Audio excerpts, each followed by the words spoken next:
fixed my freeze ray stove yesterday. Thank you to Liney for also being here as an amazing commentator. One of my best friends too. Even though I wasn't the one that asked you, but still. But yeah, those are my shoutouts. I also have a run later this week on Thursday at 1 p.m. with Blown. It's gonna be a lot of fun. You should be there. Yeah, and I also have a run. It's on Thursday, but a couple runs before Windblown. Rocky Docky. It's gonna be a great time. Shoutouts to twitch.tv/PSSMB. Thanks for Super Nokio, Eddie Mario or Me Boys. I forgot to read. Please follow us. Yes, and that's also my blue sky and my Twitter, Peace SMB. I forgot the most important two important shout outs. Shout out to Sega for this amazing game. Can we get a Sega in the chat or Sega in the audience? So hopefully we'll get to see this game ported to multiple consoles. And literally, if you have an Apple device, I literally play this on my iPad. Get this game off the App Store. I got this on my phone. Please. Yeah. Apple Arcade is $8 a month. This game is worth it. Get it. Good morning, pilots. I'm going to get right to it. The Shivan forces are sprouting up everywhere, and it's no secret that our front lines are taking a beating. As you probably know, no one has been able to communicate with them, and Terran intelligence has no leads on their origins or their motives. On the upside, their shielding technology seems to be working just fine for us. By this afternoon, all fighters stationed on the Galatée will have been fitted with them. Try to keep them intact, all right? The cruiser Tyrannus is suspected to be the source of command for the Shivans in this sector. It's here in the IKEA system, and we suspect it's low on fighters and supplies due to its recent attack runs. We have reason to believe it will soon jump to another system to resupply. We don't know where it will jump to, but there is only one subspace node out of IKEA, and we intend to blockade it. In the interest of learning more about the slippery bastards, we're going to attempt something bold: the capture of the Tyrannus. If this goes off, it will give us an opportunity to study Shivan technology up close, and bag a few live Shivans in the process. In order to do this, we will conduct a series of missions designed to take out the cruiser's escorts and defenses. Time to chip away at the boulder, people. That is all. Report to your flight leaders for your orders. Dismissed! I don't enjoy this game. Settle down, everyone. Today is a rare day indeed. Command is actually going to keep us in the loop about what is happening. Last week, we let the SC Tyrannus and her attending strike craft pass through Ribos unchallenged, and this is the source of our current Shivan infestation. Command ordered us to hold back in order to corner the Tyrannus in the IKEA system. That job was left to the GTD Galatea, and her wings are just about done priming the cruiser in preparation for its capture. The final stage of the operation will begin in 2 hours. A bomber strike mission will disarm and disable the Tyrannus near the jump node connecting IKEA to Ribos. Afterwards, Marines from the Galatea will attempt to board the ship. As the closest Allied outpost, Tombaugh Station will be rendering assistance. 2 freighters are already standing by to tow the Tyrannus here in the event that the Galatea's Marines fail to take the ship. That would have been the end of it if everything had gone to plan, but as always on the battlefield, it did not. On our side of the jump node, the GTC Lance was supposed to blockade the node and stop the Tyrannus from slipping away should it evade the Galatea's bombers. Alpha and Beta wings, you were meant to be on standby if the Lance required additional fire support. But it seems the Shivans had a different agenda. We do not know how the Shivans managed to deploy her, but the SC Karun and several fighter wings jumped into the vicinity of the Ribos IKEA node. Her sudden appearance caught the Lance unaware. Faced with an enemy force of considerable strength and the possibility of an unknown number of enemy reinforcements, Captain Malton ordered the Lance to retreat to Tombaugh Station. That the Shivans hold the Ribos IKEA node, with the option to deploy forces into IKEA, puts the success of the Tyrannus capture in jeopardy. As long as the Karun holds that jump node, the Tyrannus is free to evade our forces by jumping into Ribos, and then out of range of our surveillance systems. Should this happen, all the careful planning that went into this operation will have been for naught. Regaining control of the jump node is now of paramount importance. This means Alpha and Beta wings will be reassigned from patrol duty for an immediate suppression mission. You will deploy alongside the GTC Rapier and the GTC Lance, Captain Malton badly wants a rematch with Karun, it seems. Your first objective is to assist the cruisers in destroying the Karun and any attending strike craft. Once the Karun has been destroyed, you will stand watch over the subspace corridor until the Galatea has completed her mission on the IKEA side of the node. We will provide you with updated orders as the situation develops. One more word of caution: when I said that we do not know how the Shivans managed to outflank our original blockade, I was dead serious. Our most recent intelligence places the Karun nowhere near Ribos. It was last sighted in Delta Serpentis, which is 3 jumps in the opposite direction of IKEA. How many more ships the Shivans can mobilize for the battle over this jump node is unknown at this time. Prepare your craft as best you can. Dismissed.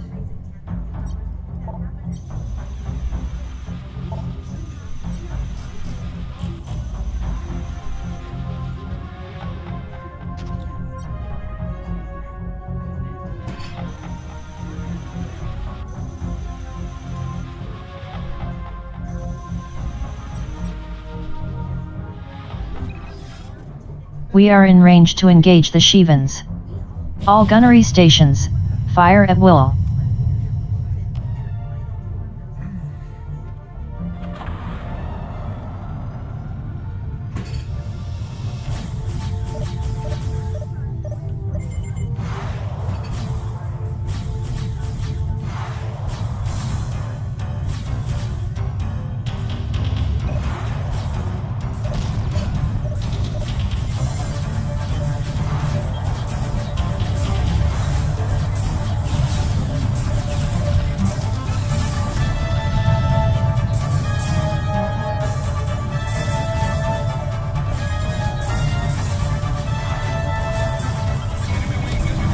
The Karun's fighter escort has been eliminated.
The Karun has been destroyed. Our work here is done. We are returning to Tombaugh.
We have reached our blockade position at the node.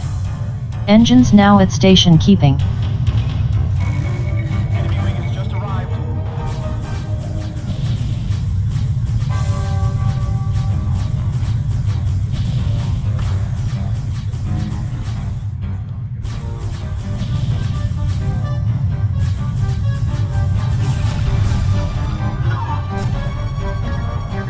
All Shivan forces have been eliminated. Area has been secured. Command. The Galatea has commenced her attack on the other side of the IKEA node. Pilots. 4 to 6 minutes. The rain will come and anything that's outside Pilots. will die. It is too early to celebrate your victory. The capture operation in IKEA is proceeding as planned. However, Galatea Tactical has reported that the cruiser's armor has been more resistant to primary weapons fire than anticipated. They expect this to become a complication during the boarding operation. As a contingency, the Galatea has requested that a ship capable of towing the Tyrannes be deployed earlier than originally planned. The GTFR Hawkins will deploy immediately from Tombaugh Station. The GTFR Valdez will go into standby. We have no new intelligence on how the Karun arrived in Ribos. Consider it a safe assumption that the Shivans will attempt to seize the node again as a response to the events in IKEA. Resupply as fast as possible and be on your guard. Properly, and then I'll be quitting out. That'll just increase our karma and with no bad ramifications, and allows us to climb the karma line. I'm out of missiles. Calling in a support ship. GTFR Hawkins on site. We are moving towards the jump node now. Roger, sir. On our way.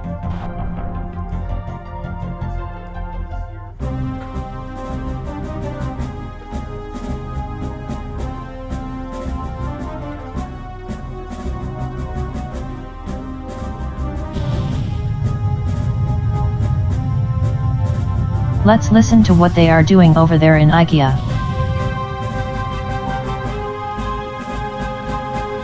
Yeah, I have their ops channel. I'm patching you in. Omega here on approach to Tyrannis.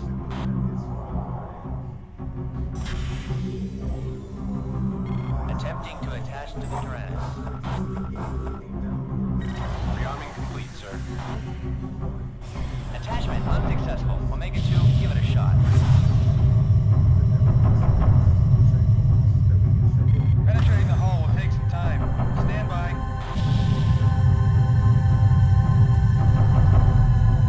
It's not working. The hull is too strong. We'll need to tow it to Tombaugh Station. Sounds like your cue, Hawkins.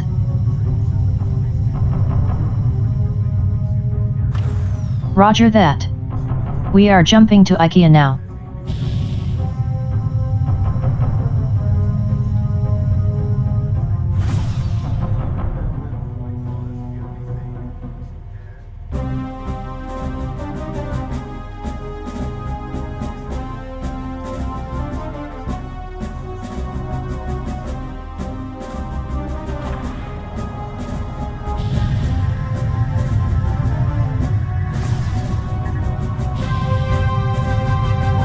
The Hawkins is away.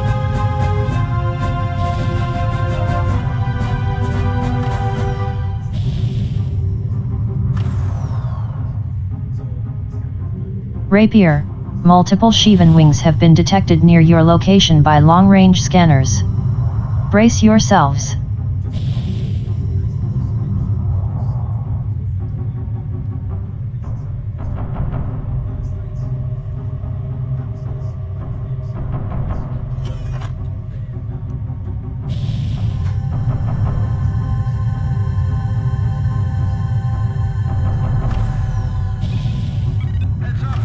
A Shivan assault force has arrived.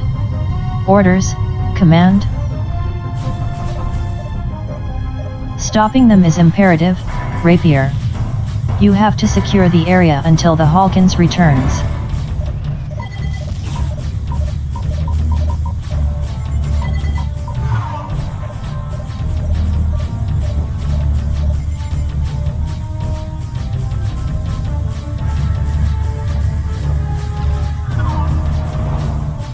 The Shivan cruiser Ida has arrived. It is moving to challenge the Rapier.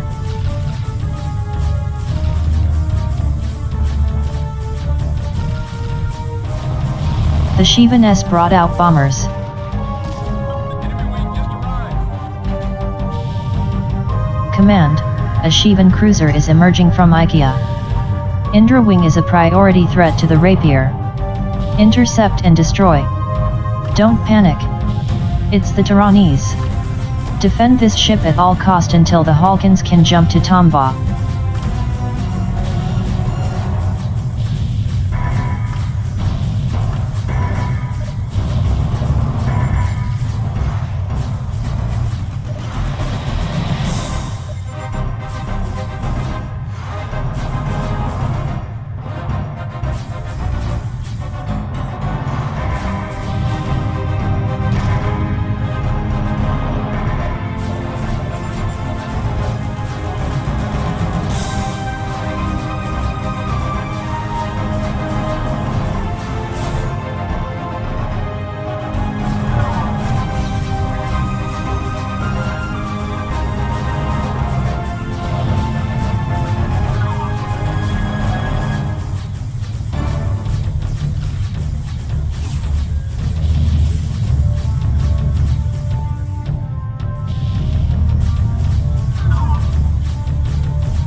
The Shivans have deployed a second wing of bombers, designation Durga.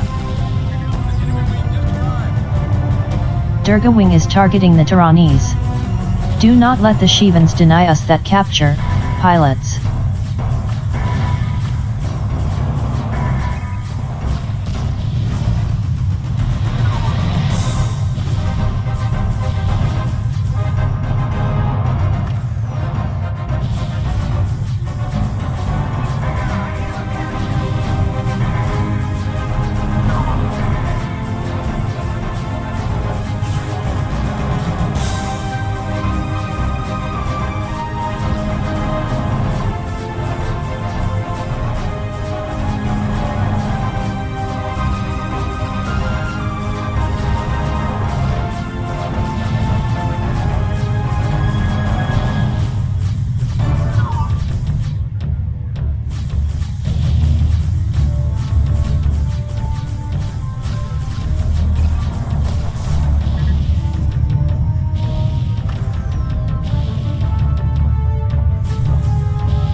The Ida has escaped.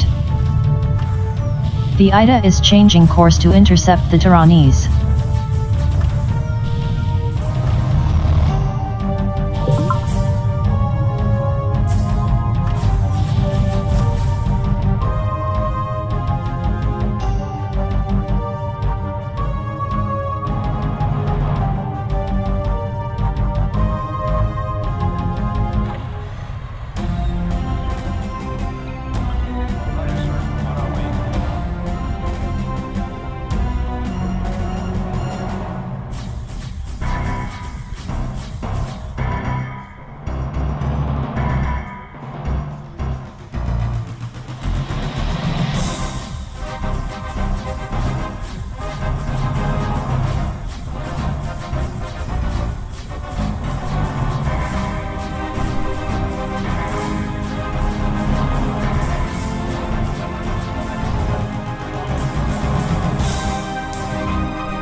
The Tyrannese is safe. All units, you may return to base now. That's a word I've been waiting for, Command.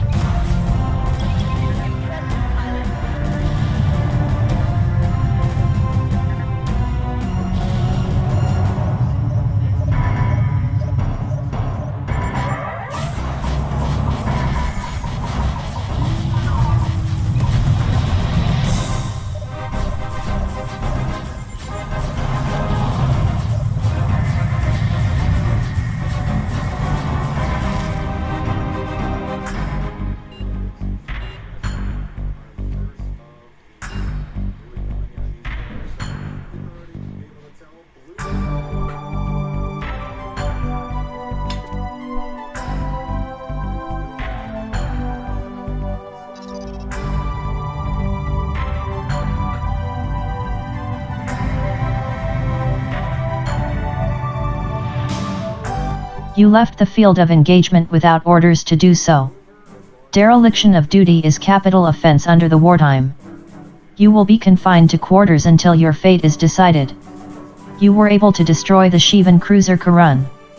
Good job. The GTC Lance had to retreat due to damage sustained. Despite the Shivan's attempts, our forces were able to recover the SC Tyranese. The Shivan warship has been towed to our docking ring and both Marines and the scientists are now preparing to enter the vessel. The scientific analysis of this ship will finally give us an insight into who the Shivans are and what they want. Hopefully, the mysteries surrounding these unknown aggressors can be lifted soon so that our forces can bring an end to this invasion. We have also received word that the Vasudans are interested in this ship and all discoveries we will make aboard it. A team of Vasudan scientists and their military escort will arrive in Ribos soon. We have no recommendations for you. Now I'm changing move mechanics. You might already notice it a little bit. I am in 0G. It's going to turn on and off. No. About what's actually going on. This is I can't play continue this game. funny creature game where we play the silly rivulet that does things. Although we are playing the silly rivulet that does things. This is still very much a very serious run with a lot of very hard things that you need to pull off. Right now we're a bit at the whim of the RNG of the cycles turning on and off, of the gravity turning on and off. And the tentacle isn't out, so that's good. So right now, big thing to talk about, also on the talk about the end of why I'm glad I'm here, being able to support the charity of Prevent Cancer Foundation, that being, this is not good actually, give me a second, sending too much sound. I don't like it in 0G, that's fine. Okay, the one big thing that's happening and why I'm glad I'm doing the Prevent Cancer Foundation charity is, as someone who has a brother that had cancer and was able to fight through it, is something that personally is something that I care about a lot. Additionally, on the game side, and why it's very relevant on this end, is all this blue stuff. So we essentially climbed up a giant superstructure. We're in a giant superstructure suspended in the air, and this is a giant robot that we are in.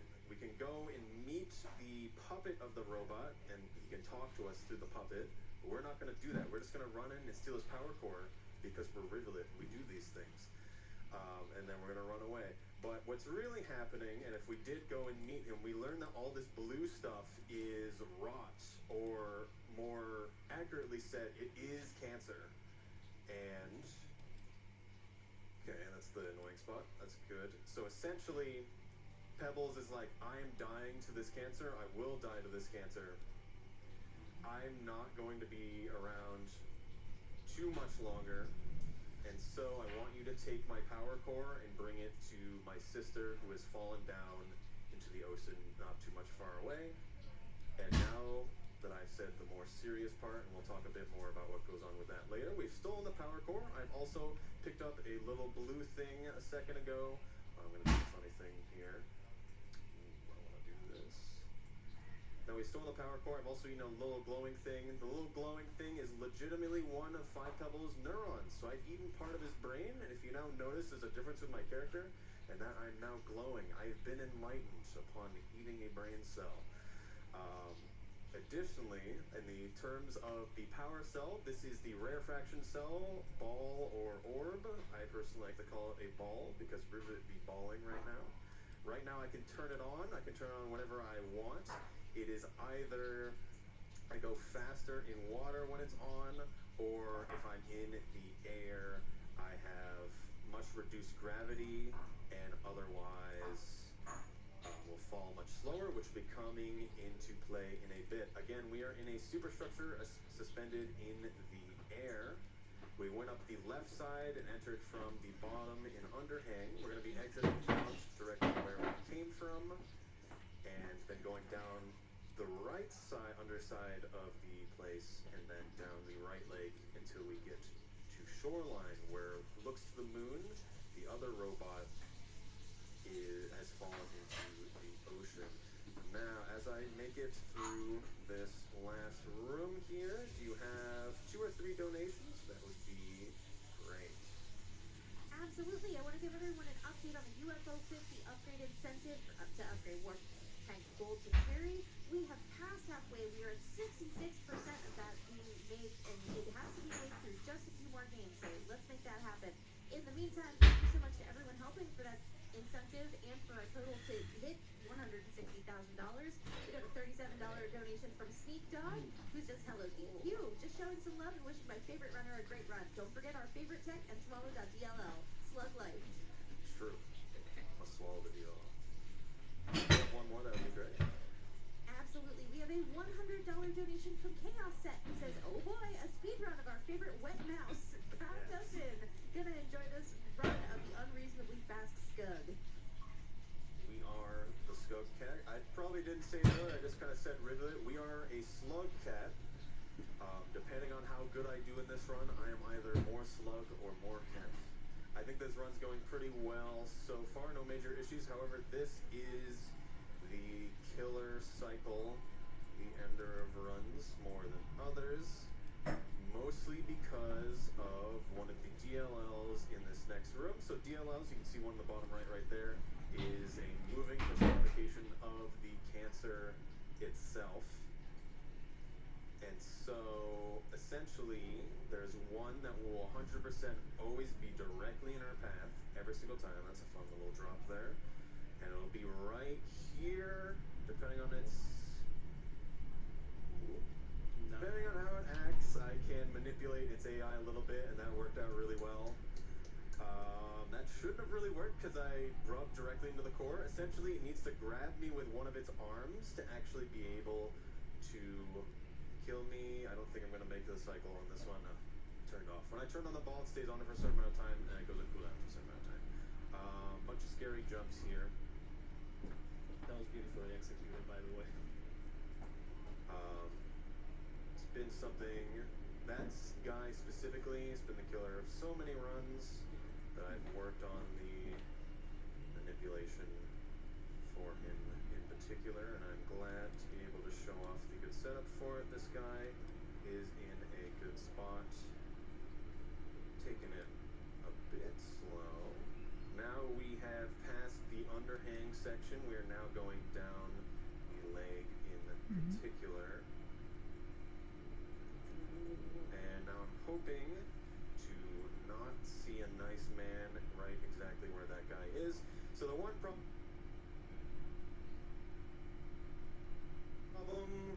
the one thing about Rain World is that we're completely silent when we're on all fours, but the ball we are carrying is going to hit the wall as soon as I enter the room. That was good timing. We can go through enemies if we're both going through the same pipe between rooms, game being room-based. So that worked out well there. And so entering that room was a bit awkward. We want to fall. Very nice. So Rivet's arms are made of steel, of course. So we can just grab the pole, even though if we fell that full distance and hit the ground, we would die instantly normally. We saw our first guy in this room. The second guy, I hope is not too much of a problem. I want to see where he is. That's good. Second drop is right here. Very nice. And then up. Perfect. The last little man here, awkward place, gonna make some noise. Kinda wish I didn't make noise now, because that was not how I wanted to move. And now he's moving back into the really annoying place. If I can't see him, it's not great. Slow do it, so I can tell what's going on, and he can't hear me. Normally I just jump down, that's fine. But it's easy to accidentally get stunned, and then I'm just right where that guy is. We're now exiting the exterior, and we're entering Shaded Citadel, specifically an area called Memory Clips. We are going to be in the shadow, or at least directly underneath, the giant superstructure that was above us.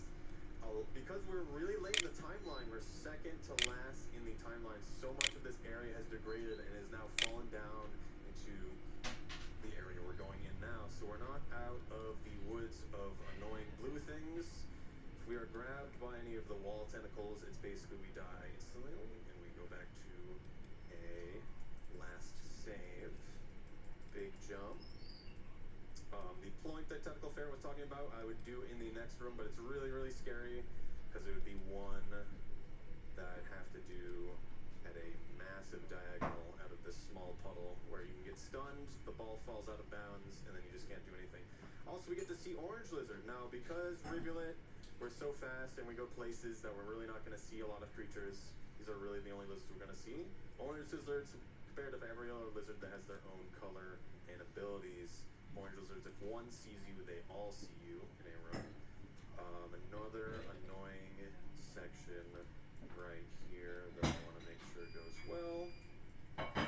Not the best of angles, but it worked. That DLL is really annoying. We can bump directly into its core and jump off of it, and sometimes it can still kind of catch up to us. Orange is in a bad spot. If the Orange Lizards have the high ground to you, do not challenge them. Just don't do it. Now,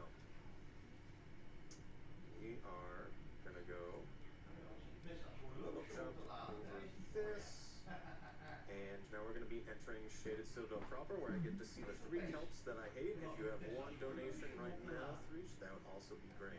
Absolutely, we have a $100 donation from Rando Man who says, "Go wet mouse, go fast and beat cancer." Yes. Right. So I get to see the 3 kelps that I hate in just a moment. There's one. Essentially, they're giant, gooey arms where only the tip can actually grab us. The second one's really annoying because it gets a lot of time to react to us getting close to it. And then the third one here. Goodbye. No more of that. We're going to see spiders for the next 2 rooms here. So just be aware of that. Bunch of small spiders. Ooh, didn't get that quite right. Funny spiders that are scared of light and then will combine into a mecha spider that will try to kill us, as spiders do in real life, of course. Now, we're going to do a big jump past this giant group of spiders. I'm going to slowly scare high enough away. That's not great. Maybe there's a rock. Ooh, that's really unfortunate, actually. I'm going to have to do that section again. What is the time that we're at? I think we're good to do that again. It's not the best place to have that issue. I haven't messed up that slide in a long time either. We'll go forward with this. That is really not a good death. That shouldn't happen either, because that's not a threat. But those spiders dip down much more than I would have liked. But we have accounted for an issue like that in the estimate. If we have that issue again, I can load a save and go from there, however. So now that means we get to do all the really hard part again, which is great. And as I get to the bit of annoying part in just a second, Threech, if you have a donation, that would be good. You are getting so much love for this run. We have $25 from Some Dingus who says, "So awesome to see Ring World at GDQ. Good luck on Underhang Ice." Yes. So far that was not the issue, which is good. So it shouldn't be an issue the second time, of course. Now, that is, again, really unfortunate that I died there, because that's not something I should die to, but I kind of just went for it instead of waiting a little bit longer for them getting scared away, because we were getting a pretty decent time. Get to show this section off again. So one thing that this also allows me to get to talk about while we're doing this, so people understand, we're playing Rainwolf Downpour. So base game are the characters Monk, Survivor, and Hunter, while Downpour are the 6 new characters, with Rivulet being one of them. Downpour specifically, we're gonna have to do the long way, because this guy's in the way. Give me just a second. The one thing I want to talk about Downpour is that it is not made by the original developers. It was instead made by fan mod creators, that being the More Slugcats team and a lot of other surrounding mods were combined together as official content for the Downpour update, which I was fortunate enough to work as QA for the More Slugcats team. Big thanks to Will, Bird, and Andrew, as they're the main two that I talked to for a lot of that. I'm gonna take that slow for a second. Big scary room again. Don't think of responding to my message. I know it's kind of looking simple, but if I do one misinput, you kind of just jump straight into the void. So we're past that. Oh yeah, Act 3. Grabbing that Yeah. daddy long leg. At least it's not going to grab us, or at least we're going to hope it doesn't do that in the next room. Okay. With this one daddy long leg, that was an issue earlier as well. Yeah, something that you will see, like after dying and stuff, is that this game is super dynamic in how things occur. So everything in the environment is going to be different in terms of creatures and whatnot. So locations are going to be a little different. They spawn in the same place, but as time goes on, it's just they're going to be in different spots. You want to talk something about that? So the main thing about a lot of the creatures, we're going to be mostly dealing with DLLs as we have, of course. But the main thing about most of the creatures in this game is that they all have. Ooh, that's a bad spot. They all have their own personality values. I believe there are 6 generally. I'm trying to make sound here. So he moves backwards, so it's a bit unfortunate. Can't turn across the corner. All have personality values, and depending on the values, depends on how they react to certain stimulus, as well as how they. Okay, this man, as well as how they do certain RNG values on how they're going to move and otherwise. Moving across here I'm again. dead. That was really close, actually. And then last DLL again.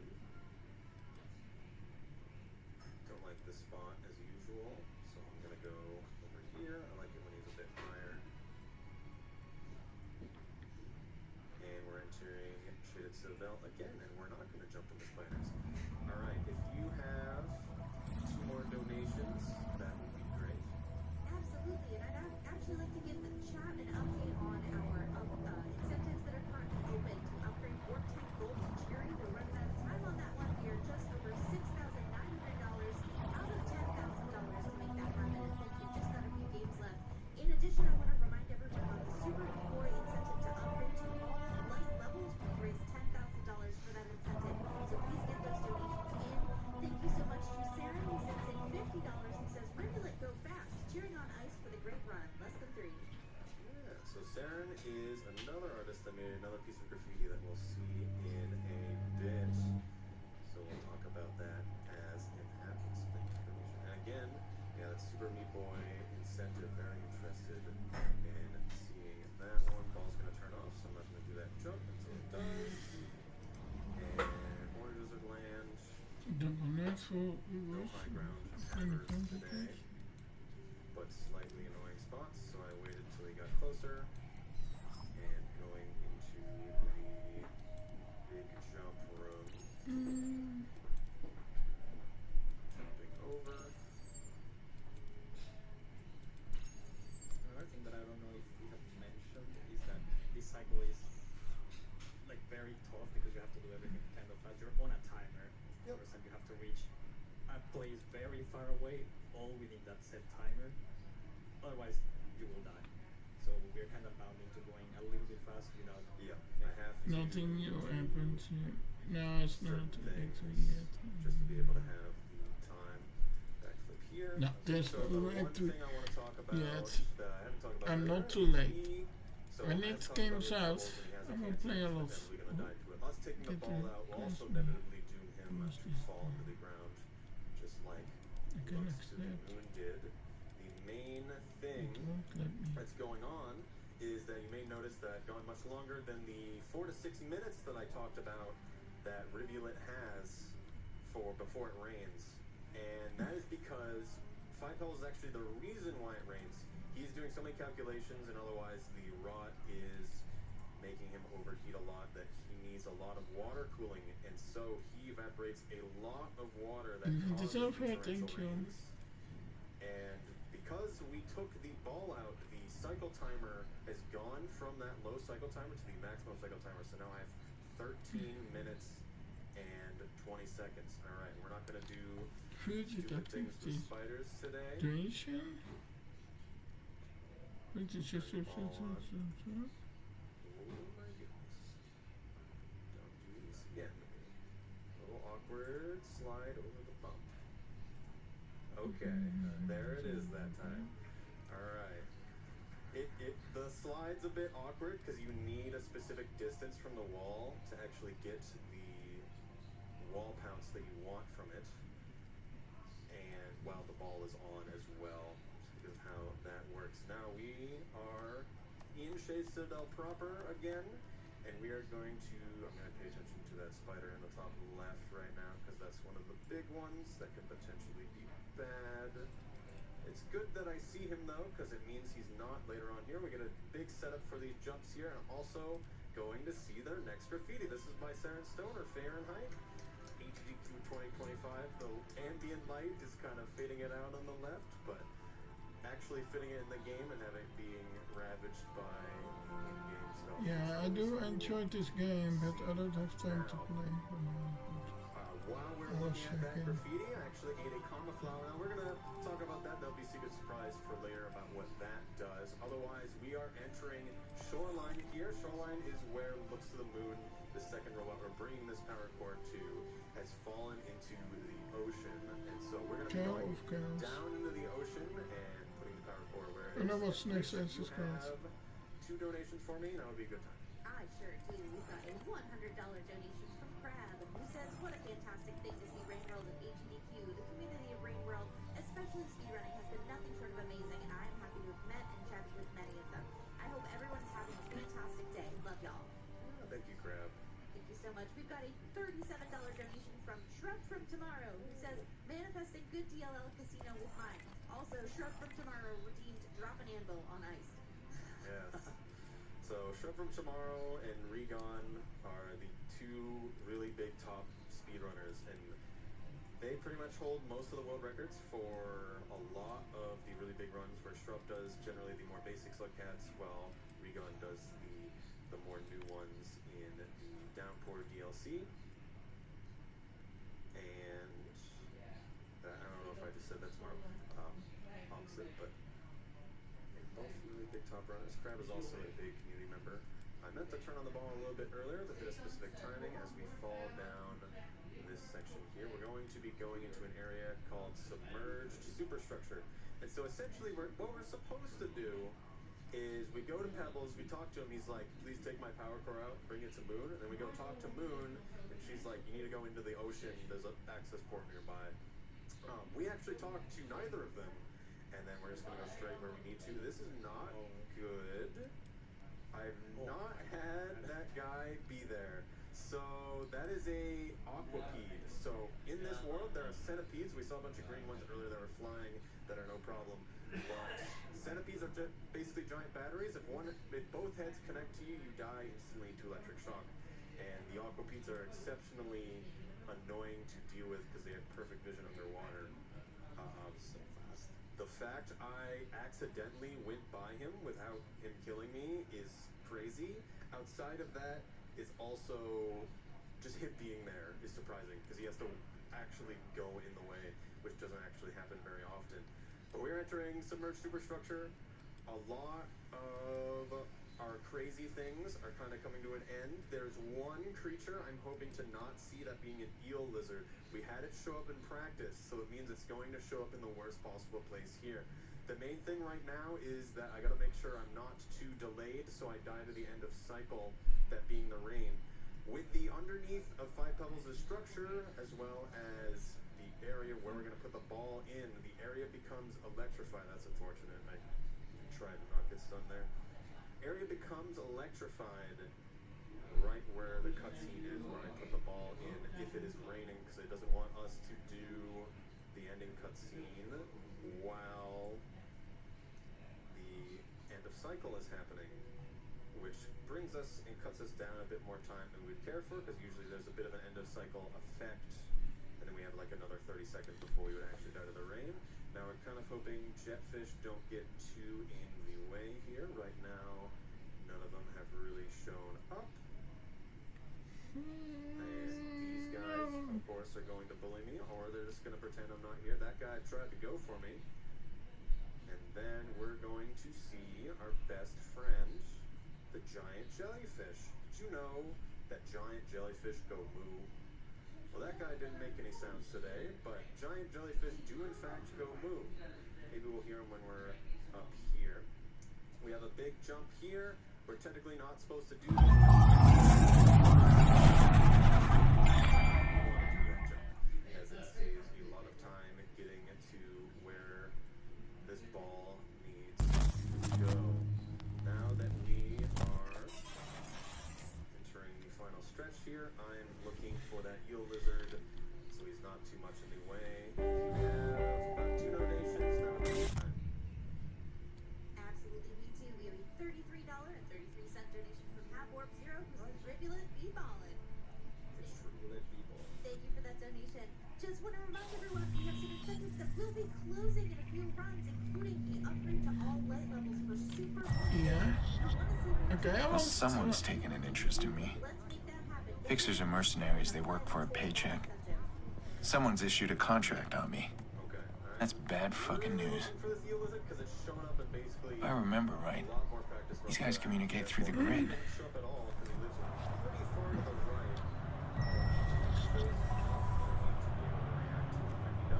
So in the bottom of the screen, I didn't talk about this before, but you'll see all these white dots. Well, these full dots are essentially the air that I have as a radio edge. Now every time you press jump, that's horrible. At least we see him now. I could have been a worse spot on the screen transition, so that's pretty good. Every time I press jump underwater, I do a boost underwater, but we overall get less distance when we do that. The music stopping there is not a great sign, because it means the end of the cycle is slipping. That will kill me if I am too slow. So make sure I get there. Basically, this whole cycle, I need to jump in that section. And I'm going to turn on the ball. I can quit out. That karma flower I ate earlier. So we Now, I'll select this, eh? Let's say I want to do this. Press click. And I have to quit out to skip a cutscene because the game saves right when the cutscene starts. When I put the ball in, and In fact, no time like the present. when I quit out, Let's see what kind of contract I can pick up. karma flower, which reinforces my karma, and instead of me going down in karma level when I die, it will drop the flower on the location down. Otherwise, it keeps asking me to do You're in it. Pittsburgh. You know what happens in Pittsburgh? That's right. I don't know. And I'm sure everyone's really glad to see this right now. I'm pretty sure it's a lizard outside, Okay. but Let's go. Let's focus on the thing picture. that's happening with Virgo here, now that we've powered off But, 5 pebbles, and he was a huge source of Thank you, Rob. heat here. I don't So want to. we're getting a bit Thank you. more And now I natural can. things happening, that being it being much colder in the area. Still on the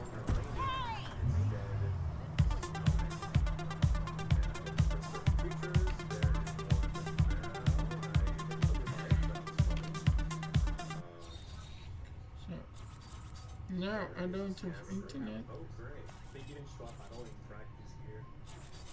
And maybe because then it does work. And now But it's fine. This I one can might do not the be dead, campaign. which he is not. You just pull through? I'm sure it's not like that. Alright. Well, we killed all the scavengers. That was pretty nice. We killed all but one. They left, though. So scavengers, compared to other creatures, they don't have a specific den. If they exist in a region, they can exist anywhere in a region. So we don't So, often last run into story. them, but when we This do, physical store. generally not a great time, especially if they have stats where they're really aggressive. So we want to avoid that. This is the last gate of the game. The run is actually going to be ending in just a few rooms here. And so I'll talk a bit about the story and what we'll see in the ending cutscene. Nothing. No contracts. Essentially, I'll have to check back later. put the ball in. These next rooms, we're going to notice that it has the same effect this place Yeah. turned off his power, and that the low grab will Let's turn go. on and off. All right. Now I can deal with Jordy's job. Some kind of driving contract. Delivering a guy somewhere. This won't be a typical taxi service. The trick with these jobs is avoiding the cops.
I'm on my way. Hurry, man, the cops are gonna find me. Hurry! Other plus that we have here on the couch, there's going to be the next DLC for this game coming out in March. That being is the Watcher, not the Wanderer.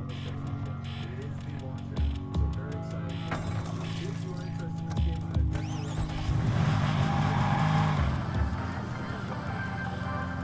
Chicago police managed to interrupt a nighttime invasion on a manufacturing plant.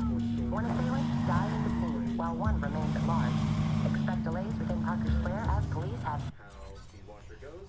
Again, I've been Ice37. You can find me on Ice37 or Far Too Cold on Twitch and Blue Sky Thursday.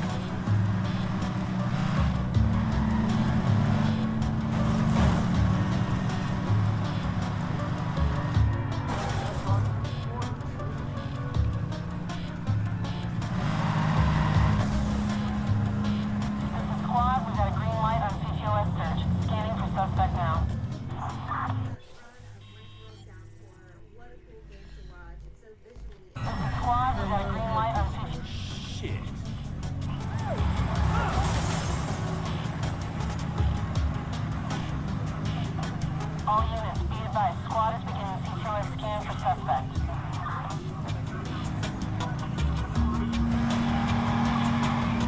Squad's all units. CTOS scan successful. Suspect located and marked.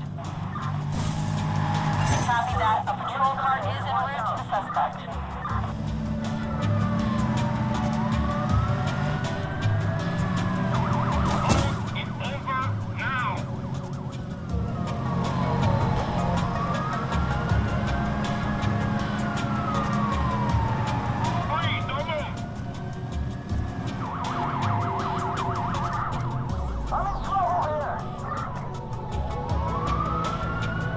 Hold up! Yeah, let me kill because I made a mistake.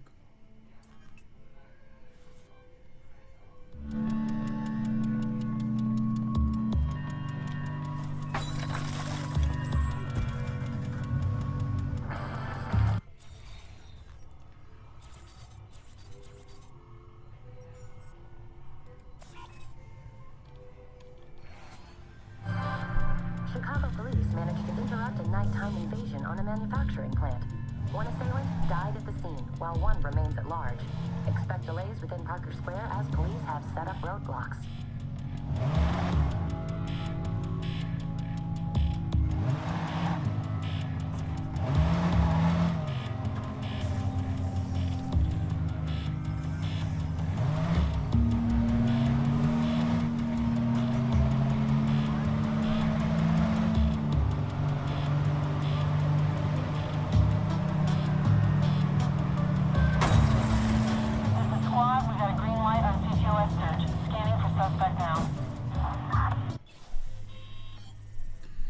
Yeah, I know. Watch all units, CTOS scan.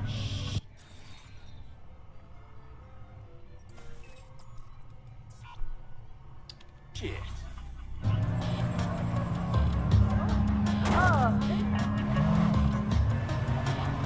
Watch all units, CTOS scan initiated.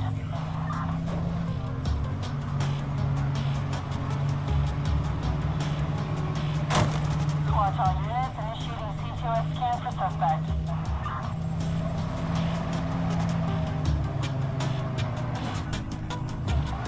All units, be advised, squad is beginning CTOS scan for suspect.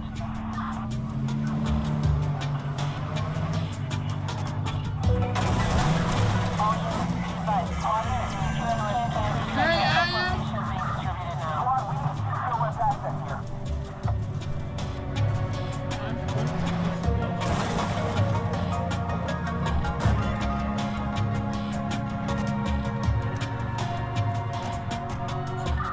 Careful, Patrol. He's headed right for you.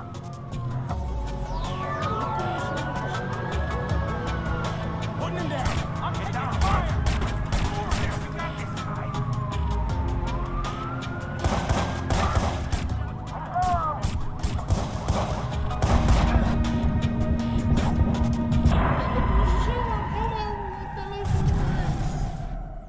Oké, ik ga voor een puntje, zodat het... Hoppa.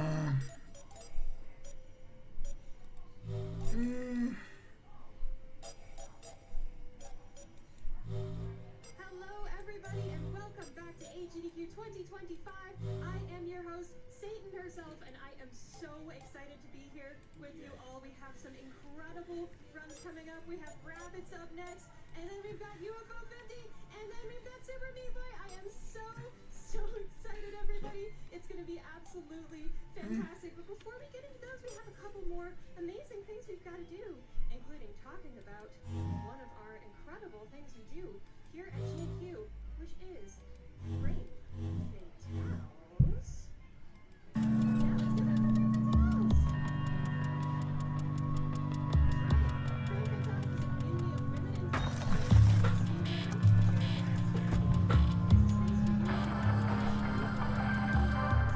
Chicago police managed to interrupt a Non-binary and gender non-conforming individuals are all welcome to join.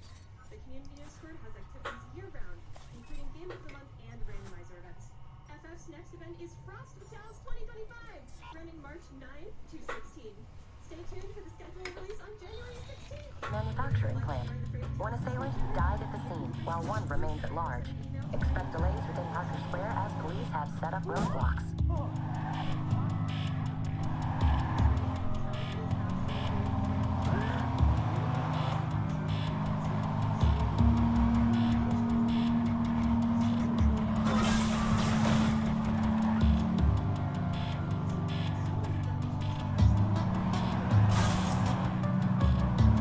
Squad, we got a green light on CTOS search. Scanning for suspect now. Upgrade Work Tank Gold to Cherry as an incentive open right now. We are 71% of the way there, which means we have a little bit less than $3,000. We need to meet that during that UFO 50 run. And we've got some donators that are very Squad to all units, CTOS scan. Shit.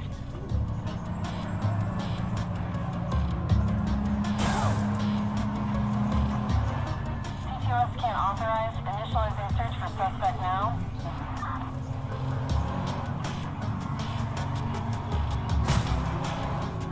CTOS scan authorized. Initializing search for suspect now.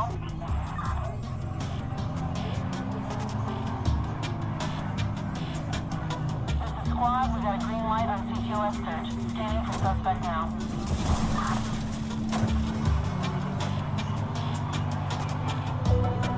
Squad, we got a green light on CTOS search. Scanning for suspect now.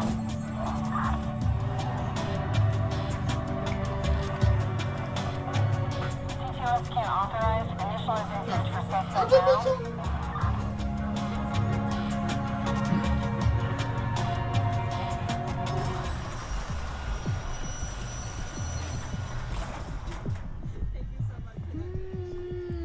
Nice.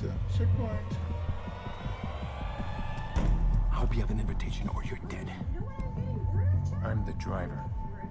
Fuck, man, what took you so long? You got a car, this thing's shot to hell. No? My rule's your car. That's the job. All right, well, come on, man, let's go. Alright, everybody, what's good? Coming in with an always I hear y'all. So glad y'all for this. I super appreciate it. We're gonna do a race of all missions on the PC version. We'll explain a little more what that means. But to get introductions out of the way. Yeah, I know. What the shit? Eddie's dead. I left him back there. Oh, man, the cops came out of nowhere. This is bad. Just follow the route and keep an eye on it. The cops are still searching. I'm gonna be another rabbit in the shopping cart, and I am a rabbit enthusiast, and I am excited to commentate this hard slept-on speed game. Like, this game is goofy, and it's also just the perfect game. Like, it's not too long. Your route's gonna get us killed. Sit back and keep quiet. Just stick to the plan. I know what I'm doing. That how your buddy wound up dead? Keep your head down. Squad, we're gonna work the alley. See if we can flush them out. Copy that. All surrounding bridges are still up except the well. You've got support inbound on the well.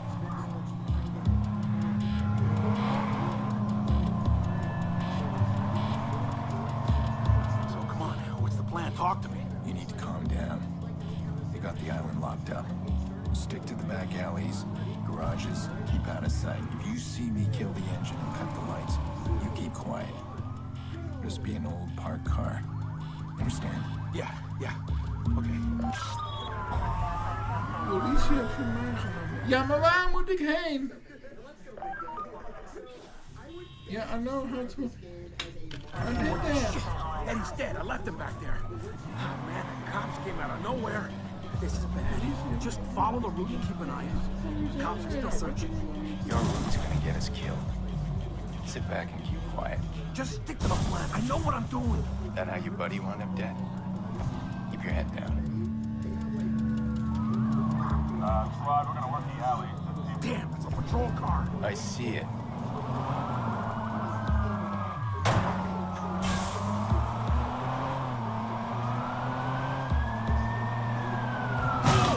Ah, shit, dude. I know what you mean. Because I can't go this way, because I need to go another way. I want this shit. Eddie's dead. I left him back there. Oh, man, the cops came out of nowhere. This is bad. Just follow the route and keep an eye on it. The cops are still searching. Your route's gonna get us killed. Sit back and keep quiet. Just stick to the plan. I know what I'm doing. That how your buddy wound up dead? Keep your head down. Damn, it's a patrol car. I see it.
said you were good.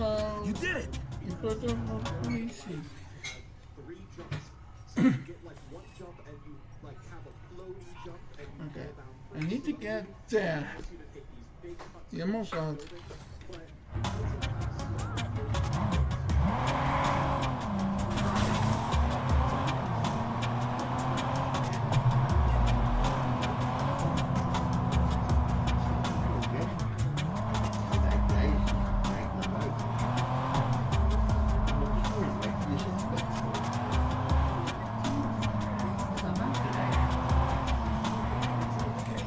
We're here. There's some guys. Don't fuck it up now.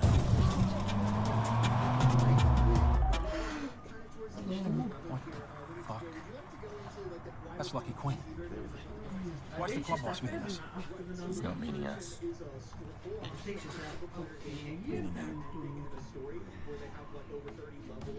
Ja, dat is vrij makkelijk dan. Dat zit daarheen. Maar, nee, ik heb nog altijd... Someone knew. I swear, I don't know what happened. There wasn't supposed to be anyone. I mean, it's a computer plant, right? I turn around, the alarm's going off. The cops got there so fast. Quiet now. It's all over, son. I got it. That's right. That's what matters. It is indeed what matters most. Dat heb ik steeds gehad, maar dat nu. This is how the world turns. Not much room for fuck-ups. Oh, I get that, Mr. Quinn. I do. It wasn't my fault. It wasn't. Well, calm down. It's all right. Calm. Get a chance to talk to your mama? All your friends? Girl? No, sir. I was in a hurry. That's good. Nou weer voor de breedste kunnen voor de steeds. Very good. Deze steekt hier.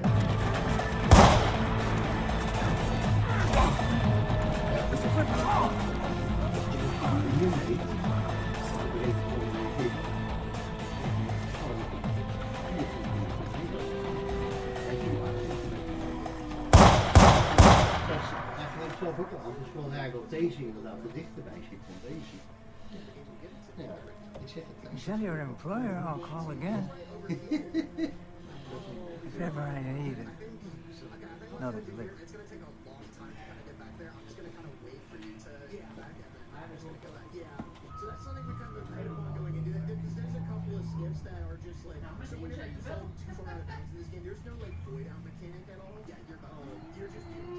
Lucky fucking Quinn. He runs the Chicago South Club. These assholes have been preying on Chicago since before I was born. I could have done the city a huge favor if I put one between his eyes. This is exactly what I've been trying to stay away from. It always comes back hard. That can't happen again.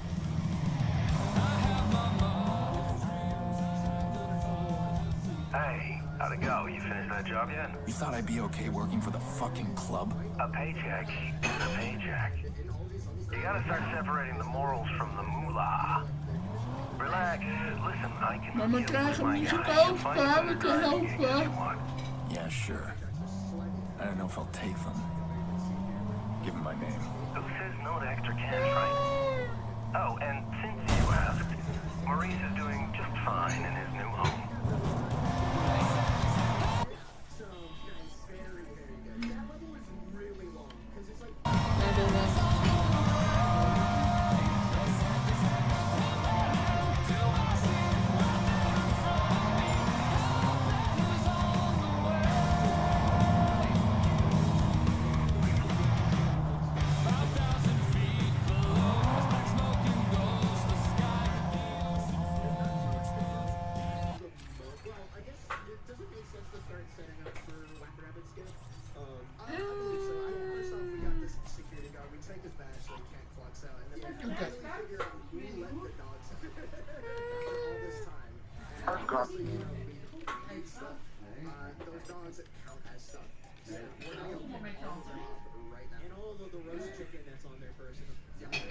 we have a Chihuahua fight here. Our goal is to kind of sit in We the corner. finish the They mission. kind of work like the boos No, in the I Mario think games, where if you look at them, they get scared.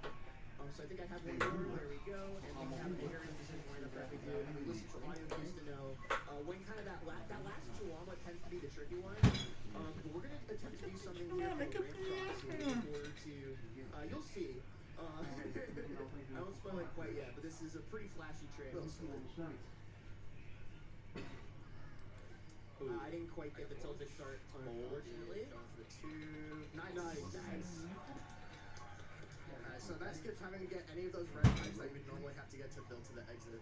Yeah, but it's a really tricky thing to nail, because if you miss it and fall in the void, you fall for a long time and have to play through that first section all There over we again. go. Hold. Okay. Hold. Yeah, good. No one failed it. That's nice. We're so mad. We're also so back with a really important announcement. Sorry to cut it. Oh no, go for it. We have just opened our first bonus game of the event. It's The Legend of Zelda Breath of the Wild. 2 players, 1 controller. We've got that at $75,000, and we need to beat that by the start of the run. So chat, this is a 2-for-1 donation period. If you donate towards the upgrade Warp Tank Gold to Cherry, or upgrade to all light levels, which we really want to beat soon, then you'll also contribute towards that bonus game. Let's get some amazing donations in for rabbits. I'll take Oh, multi and did I mention I went into this game blind? So I'm hearing things like Joe Biden skip and yell to remove clothes. It's incredible.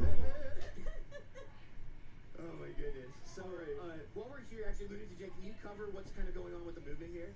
Yes, so now they're playing levels where they're allowed to charge up a boost while moving in their cart, and that allows them to release a boost when they charge up on these carts. And this is used for a movement tech Jax just did, and you're going to see all throughout the run, called blah boosting.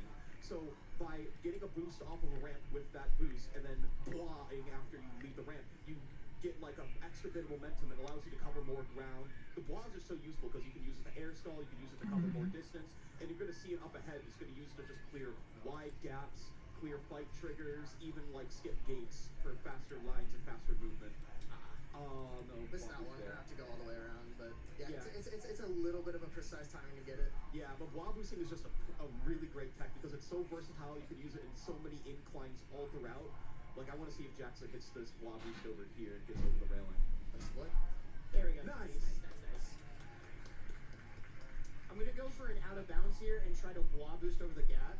I can't believe that. Okay, that's nice. You have to do a really weird timing on the blah boost there. And then there's gonna be one strat that we're gonna see in the third Sandra section that if we go quickly enough and do a specific blah boost, we can actually just block Sandra out of traversing past the gate, which causes a boundary blocker to not spawn properly, and so we can just pass right through it, and that saves us even more time. And then I'm gonna go for a blah boost right here. There's technically ways that you can skip both of these blobber fights, but they are incredibly difficult, and the second one in particular can cause you to fall through the world, which we saw happen to Vayne earlier, and as you can expect, restarting a level this movement heavy and this long would be really Damn. Oh, not quite. So almost cut it. Okay, yeah, that's a bit of a time loss there because getting past that first game with the blah boost saves so much time. Yeah, we'll see if I get this here. I think I'm on pace. Nice. So I hit the blah boost. We're gonna shut the gate behind Sandra. This is gonna block her out because she has collision for some reason. So that also allows me to blah boost off of that. Nice. And then this is gonna take us. Hey, look, it's Joe Biden again. We're gonna go ahead and grab the desk here. Something we haven't mentioned as well is that per the rules of the community, as soon as you see the wall break at the end of each of these missions, you are allowed to leave. So we're going to be just hopping into Bubble Bed Bonanza here. We've got a pretty lengthy cutscene here at the start of this mission before we go into a bit of a tricky block boost that we see. So Satan, this would be a great time to pop in. Hopefully you're not completely traumatized by this game yet, but we'll see. Yes, absolutely, I am here. Also, I wanted to correct, it's actually not a 2-for-1, but that doesn't mean you can't split your incentive between the bonus game, which we want to see. Let's get that Breath of the Wild on schedule, and all of our other amazing incentives. And we've got some absolutely incredible donations for y'all. We've got $25 from Haspar, who says, this run really reminds me of the 1979 masterpiece, The Wall. I love you, Haspar. We've also got $25 from Shuffleblaz, who says, so proud to see two of my best friends on the stage, especially Bane, who is so deserving to sit next to one of the all-time greats on stage. It's everywhere. Thank you, Claus. All right, so we just so I think I got it first try. So yeah, Nate got it second. Tries, so. It's pretty tricky. It's a really you need like max distance in order to hit it, and then I just completely whiffed. Oh my god, give me a boost charge. Getting a boost charge sometimes is like really obnoxious for no reason. So I just completely threw it. I just picked up. Drift in a certain way. That's actually a fight you can also skip with one of those wiggle clips that you saw us do in the nick of time. But you have to do two of them, and it sucks. So nope, no thank you. Much better to just go for the consistency. Yeah, that's kind of like. Mag ik een glas water, pa? Like the two of us as runners, like Mom! opt for like the more consistent approach, but I tend to go for like the really like risky stuff because it's fun for the people. Yeah, Jackson likes to go big and rabbits go home. Or rather go big or rabbits go home. That's tragic. I missed the bomb, unfortunately. I gotta put back up, so we're chilling. Yeah, we're about even. Yeah. But pretty much like any weird like raised bump in a surface, basically anytime you like dash that puts you in an airborne state, you can wall boost out of. So you're gonna see me attempt to do one out of this vent here with a really funky camera angle, just like that. And then, hey look, it's the bubble bed again. We get to see the entire storyline. Great line from Barney here, by the way. Yeah, this is a video game that released. Yeah, so this just beats 2009 right here. Oh, I thought you got. So I got two for free. So there is a clip that you can do to skip this. I have hit it before, but I'm kind of the race is really close right now. So I'm just for the sake of the vibes, I'm just like trying to keep it close. Yeah, throwing more wall clips into the mix is just it's the devil's error. Like that NBCI Ram Fest. But yeah, we are going in for another one of these here. We're gonna be so we're gonna see some of the boost tech into play here. Lunatic J, if you want to cover that. Yes, so an additional mechanic of the bubble bed now that we have the boost ability is that if we boost, we get a slight pseudo jump where we jump a little bit higher, especially if we boost off an edge, which allows us to conserve one of our 3 jumps, so we can use that to take even tighter lines. Like, see, we didn't even have to use a jump there. It's really, really good at managing resources when you do that. Yeah, something to note while you are carrying large objects is that you kind of become a lot heavier, so you do have to drift a bit differently. It becomes a little harder to get some more wall boosts. Just something to keep in mind when you're trying to go fast. En papa, is mijn lippen nu echt helemaal bloed over? Of denk je dat het Dat hoop ik wel, ja. Ik heb niet de haar geraakt. Chilling here for a bit while listening to some banger tunes. This is one of those games. Dan beter niks doen, nee. Hear a song Kijk, morgenochtend onder de douche. Yeah, it is Of zo, dan wordt het weer mooi schoon dan. Dat ik nu beter zitten, want als ik er met een doekje langs ga, dan gaat het weer een beetje open, dan bloedt hij weer. Dan ben je weer terug af. Beter maar even zo laten. Ik vind het lastig. I'm a sucker for puns. I absolutely love it. I see the vision. And I've also got $5 from Osborne, who says, if there are 1 million Jack Slurred Bane fans in the world, I'm one of them. If there are 1,000 Jack Slurred Bane fans, I'm one of them. If there are 100 Jack Slurred Bane fans, I'm one of them. If there are no Jack Slurred Bane fans, it's because I'm dead. Good luck, runners, and let's go divorce. Your friend. Let's go divorce. Let's go divorce. Sound you all ready for divorce? Let's go. That's not till later divorce. That's not till like the divorce. We're gonna go kind of quiet mode here because this is one of like the most. This is like the second to last level in the game on the Wii version, and it has some of the trickiest movements. So I think we're just gonna let Lunatic J kind of take over here. All right, so we are chasing this cow on a truck, and we are gonna be taking like some really tight moves. You're gonna see a lot of blah boost off of these ramps going through this building here. There's even going to be like some out of bounds shenanigans. We have to make sure to avoid these oil slicks as well, because oil slicks remove your boost charge and also just really slow. Okay, so Jackson, can you hit this blah boost right here? This is a big one. Yeah, that's a huge one. That's a huge one. That's so hard. Yeah.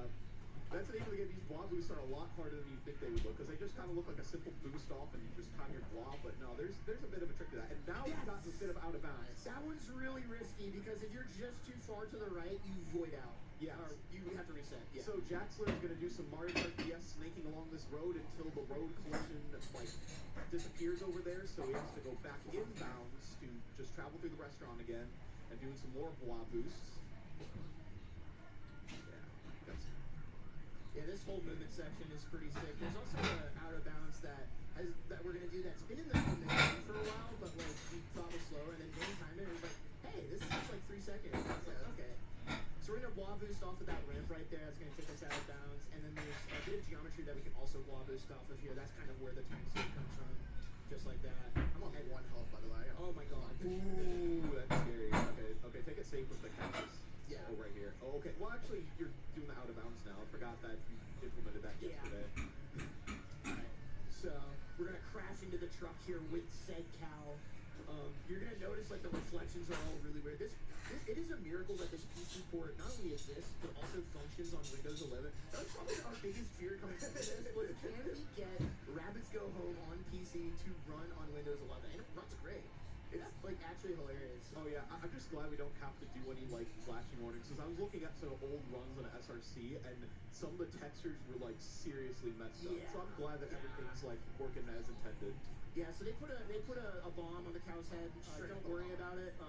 We'll get that taken care of once we flush the cow down the toilet. But I'm gonna take this real care. We're kind of going into the mid-game gauntlet now, where we're going to be going through 3 really difficult levels back to back. We've got JPD, you're just plain dumb, into backwater rabbits. Ja, dan is het waarschijnlijk nog geen 5 uur. Yeah. Oh, this level's great. This is like the best movement level in the entire game. Yeah. So many blob boosts, so many fight skips. It's a treat. This might be the single level that got me into it. Nog geen 6 uur bedoel je, man? Blob boost central, pretty much. So we're gonna start by going to the right here, because there's a cutscene that plays when you pick up that first traffic cone. We call that respecting the pouch, because there's a similar cutscene that plays when you pick up a certain Capri Sun pouch in Whacker Rabbits, actually. We supposed to shut it off. Dang it. Oh well, yeah. That would have been funny. Yeah, there's a sneaking in this game is actually pretty tricky. There's like it doesn't look like it. There's a lot of like very specific like stick angles that you have to like manage. Snake will also not like losing momentum. There's like a really fine art to it, and it's really fun to master. Oh yeah, and if you're carrying the XL object, it makes it even trickier. Yeah. Luckily for us, a lot of the XL items in this port just happen to be in places where we're already by the exit, or we can bypass. Okay, let's see if Jax gets his fight skip.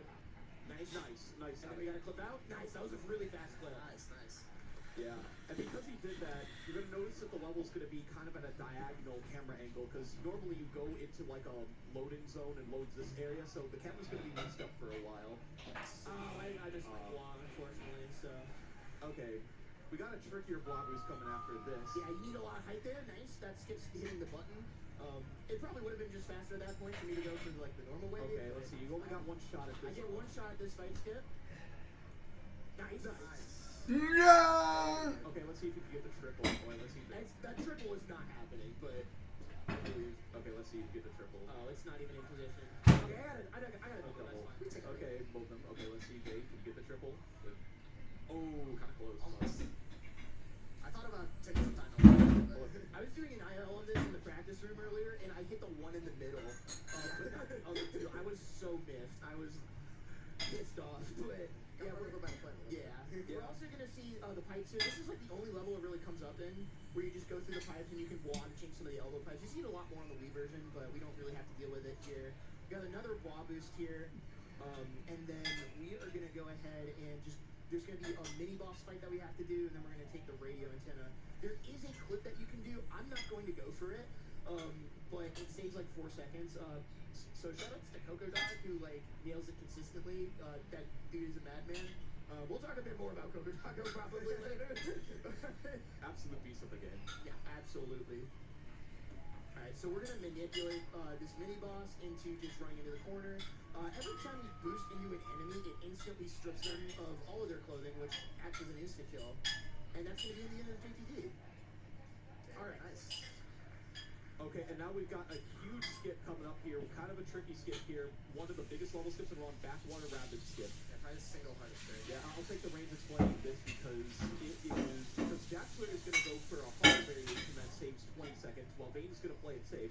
So what Jaxler's going to do, there's a ramp just after the water. So what he's going to do is he's going to take the ramp boost backwards and try to go underneath, because going up that boost in the water, it'll make you go underwater and try to go underneath the inflatable, release the boost, and then it makes him go up there. So now he's going to do some tricky out of bounds movement. He has to keep on charging and snaking around into out of bounds, otherwise he falls in the void. But normally you can go past this room. Okay, Yes. Okay. so this room past here is going to be where Vane will clip back inbounds to get the XL object, but Jaxler's going to do some tricky movement to try to skip the XL object. Did he get it? Beautiful! Yeah! Beautiful. That was like perfect.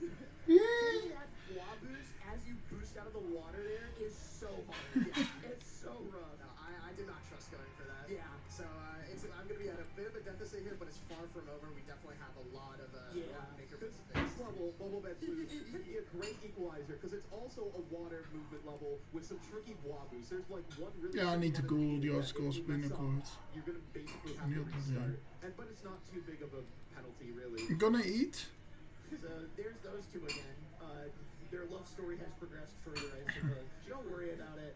Like, I would tell you to play the game to find out, but I'm not even sure that would be helpful enough. So just trust me that they're doing fine. Okay, Jackson's gonna go for a blah boost right here. Yes. And that skips a huge portion here. This might seem like, oh, just below. I missed the cycle, but that's fine. You just don't want to fall in the water. That's a one. Yeah, that skips a lot more than you think, but also a lot trickier than you think. Yeah, to put it into perspective, if you miss that, it is faster to restart the level and watch this cutscene again and go for it again. Yeah. And then luckily for us, we get a checkpoint right here. I do a bois midair just to make that area a little safer. Some of these ramps that we'll see, it's really unsafe. And then right here, I will shut up for a moment. Okay, this is a really tricky one. You have to go in the corner and bois. Okay, you got that. First try? Holy crap! What do you have? Because when you land on that, you have to let go of the accelerate button and just take it alongside that wonky collision there. I would have too. Oh yeah, that ramp has a random chance of just sending you flying for no reason. I got the proxy. I didn't get enough height to do the fast strat, but I lived. Yeah, that's just completely random. It just happens randomly. I never saw that in practice. So. It's so sketch. You have to be ready for it. Yeah, this ramp is really sketchy. Come on! Yeah. Good job, man. Saw that out of like the corner of my eye. Oh, that was good improv right there. So that skip that Vane did, you actually have to let go of the run button, otherwise you like slip off the collision. It's really funky. See here, I'll do you one better. I kind of like I tap the run button a bit. Oh. That's kind of how I learned it. I don't know exactly, but I mean it works for me. So. Oh, I would have had the double there if they gave me a boost charge, but unlucky. Unlucky. I'm gonna attempt to go for a strat that has been absolutely bodying me in practice. But it would hopefully one of us. I mean, one of us hits it. It's like, yeah, we got a really swag. I'm hitting my boost in, but that's okay. Yeah, if you manage to charge the boost mid-air and then release a blob boost from back, you can just fly over like the spiked ones there. It's a really good time save. Yeah, and this movement room right here is also just really sick. That ramp right there actually will give you a free boost charge for some reason. Very few ramps work like that, so I'm gonna wait on this cycle just for safety. Okay, Vane, let's see if you get the blob boost. Yeah, you almost I ate your boost. I was wondering why I did that. It's all I'm good. just gonna go under these real quick. Try and no. Please go around. Okay, Go around. I will just go around. Also, another banger of a line from Barney here. So if you hold into this corner, you can just go underneath that. And then Lunatic, do you want to explain this real quick? Okay, so Jackson did a small corner cup up that ramp. It might not seem like much, but because he cut the ramp, that means these inflatables don't pop up, and he can just ride them up instead of having to do the slow cannonball rapid. Oh, yeah, you're not exiting out yet. Not yet. I'm so used. Yeah, take your finger off the trigger, bubble buddy. bed. Yeah, the bubble bed doubles are usually kind of like once we get the XL object, it's kind of just like practicing her out. Also, I want to shout out Vane for telling me to do this strat. I didn't realize you could do this, and I would always like take the ramp. I just got that from Coconut. Yeah. Once again, shout out to Coconut. So I something a little bit different here on this flight, where I actually land on the water platforms for a little extra speed. Like Lunatic Jay said, you really want to maximize your ground time as much as possible, and you get a little like extra speed if you use like the slip and slide platform here. I'm gonna boost off of here. That's going to get me up and over here. Nice. And then with some of these ramps, if you boost early enough, you can kind of get an extended boost. You can't wah boost while, I don't think we mentioned that, you cannot wah boost while you have this XL object equipped. But yeah, otherwise not too much going on. There's going to look like a couple of jumps that look kind of dicey, but don't worry about it. We know what we're doing. It's chill. We're big chilling. Yeah, so now would be some time to read a couple donations. Yeah, probably 3 or 4.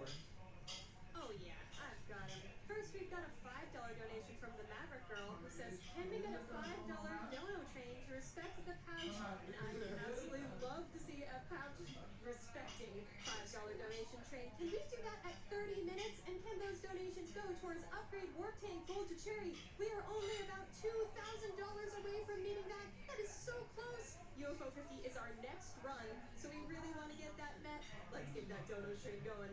Wah! We've also got $5 from Anarchy, who says, "Shout out the wing to meet. Also, hi, Vicky Boo from Anarchy and Laszlo on the back couch. We love you, twins." That's a deep cut that only true gamers will know.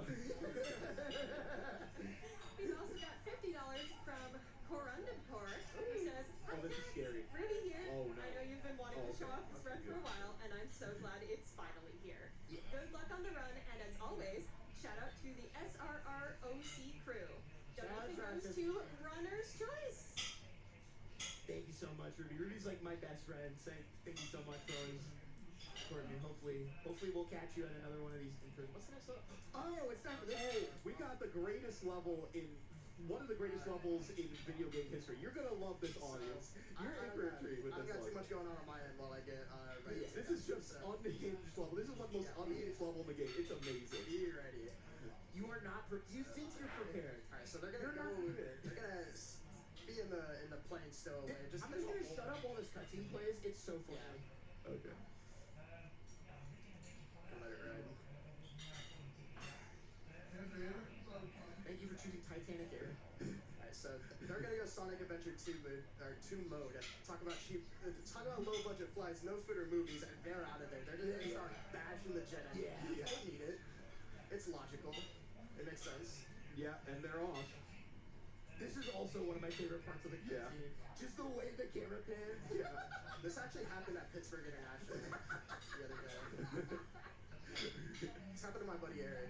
So normally, we don't care about collecting objects in levels, but here, we want to collect as many objects as possible because it gives us a small boost each time, including these people. These people are just going to be shredded through this engine just so we can go faster. Yeah, it's akin to, again, Mario Kart 8, where, if you pick up a coin, you get a small little boost. It doesn't increase your top speed or anything fancy like that, but funny reference. Yeah. You want to try and route it as So I guess people are coins now, or vice versa. I guess. Maybe. If you want to go to that. Kind of a major lore bomb, but you know how it goes. But yeah, no, we just get to ride a jet engine through an airport, and it's great. So we have one fight in here where we're gonna grab the Verminators here. They're not even gonna try to put up a fight. Yeah, they're just scared of us. So if the regular people are just coins, these are mushrooms. Every time we suck up one of these Verminators, we can just use them as a boost. And boom. Just burn them, just straight. Yeah. Yeah, so we're big chilling through here as well. So coming up there in the second Verminator fight in this level, we will be doing a small skip in order to get. Oh, basically they made the fight trigger not big enough, so you can just scoot around the outer edge of the room and just avoid it, no biggie. So at this point, we're just kind of vibing here. So Satan, I hope you're enjoying this as well, because this is some of the most I love this game so much. I am enjoying it so much, trust me. I am so glad that you all encouraged me to go and fly. Some incredible donations here, like a $1,000 donation. Yo! Thank you so much for your generosity. Absolutely incredible.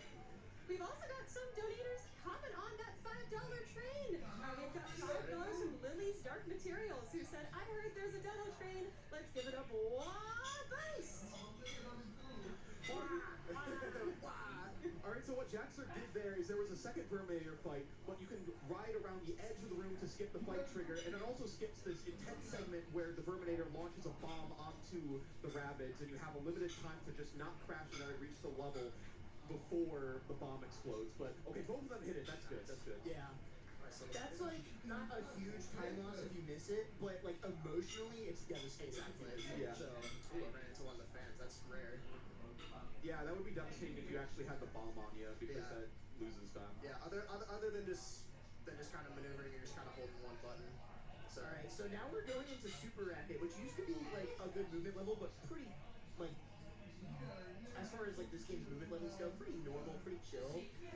Until last night, I figured out that so Coco Doggo discovered a cutscene skip in this level, but could not replicate it. And I figured out a way to replicate it. So we're both actually going to go for it. First time this has ever probably been done RTA, which is really cool. So what we're gonna attempt to do is boost off of the roof and then wah at an early timing so that we're essentially riding the kill plane as we enter a cutscene, and hopefully that will trigger the fight and give us a checkpoint. So we'll see if I get this here. If not, no biggie. So you're gonna hear him die. You're gonna hear the ding. That means I got it. Nice. And so that's going to skip actually a fairly long cutscene. And we're gonna pick up those doggos. Sorry, the doggos need to go in our cart. You're gonna see Vane go for it in a second, and then we have a Verminator here. So there's like, I think it's like a 10-second cut. It's pretty significant. I managed to hit it like during our like main practice race the other day. Okay, nice. You got it too. Yeah, I definitely think you got it. Oh, you I don't didn't know. get it? What? How did that not work? I might have won a little. I think I think you won late. But We get to see the cutscene. We get to see the Terminators. They're all running away, but then they just throw the dogs back down. yeah. The nice thing about that skip though is that if you miss it, it's kind of risk-free because you just hit the cutscene anyway. Might as well. Yeah, so you gotta be careful. Sometimes that like toy like Barbie doll that walks around can get close to you, and if you pick that up, you activate a cutscene as well. I'm gonna right here boost into a specific position. I unfortunately didn't get the minute. What I'm trying to do there is avoid him climbing up on there because I can't really reach him when he does that.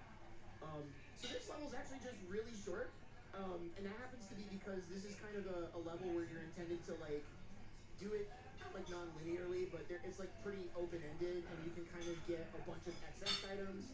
Normally in the game progression, you're supposed to, in addition to the XL items, get these XS items, which are used to get additional feet on your pile to the moon, and that unlocks new levels from the hub world.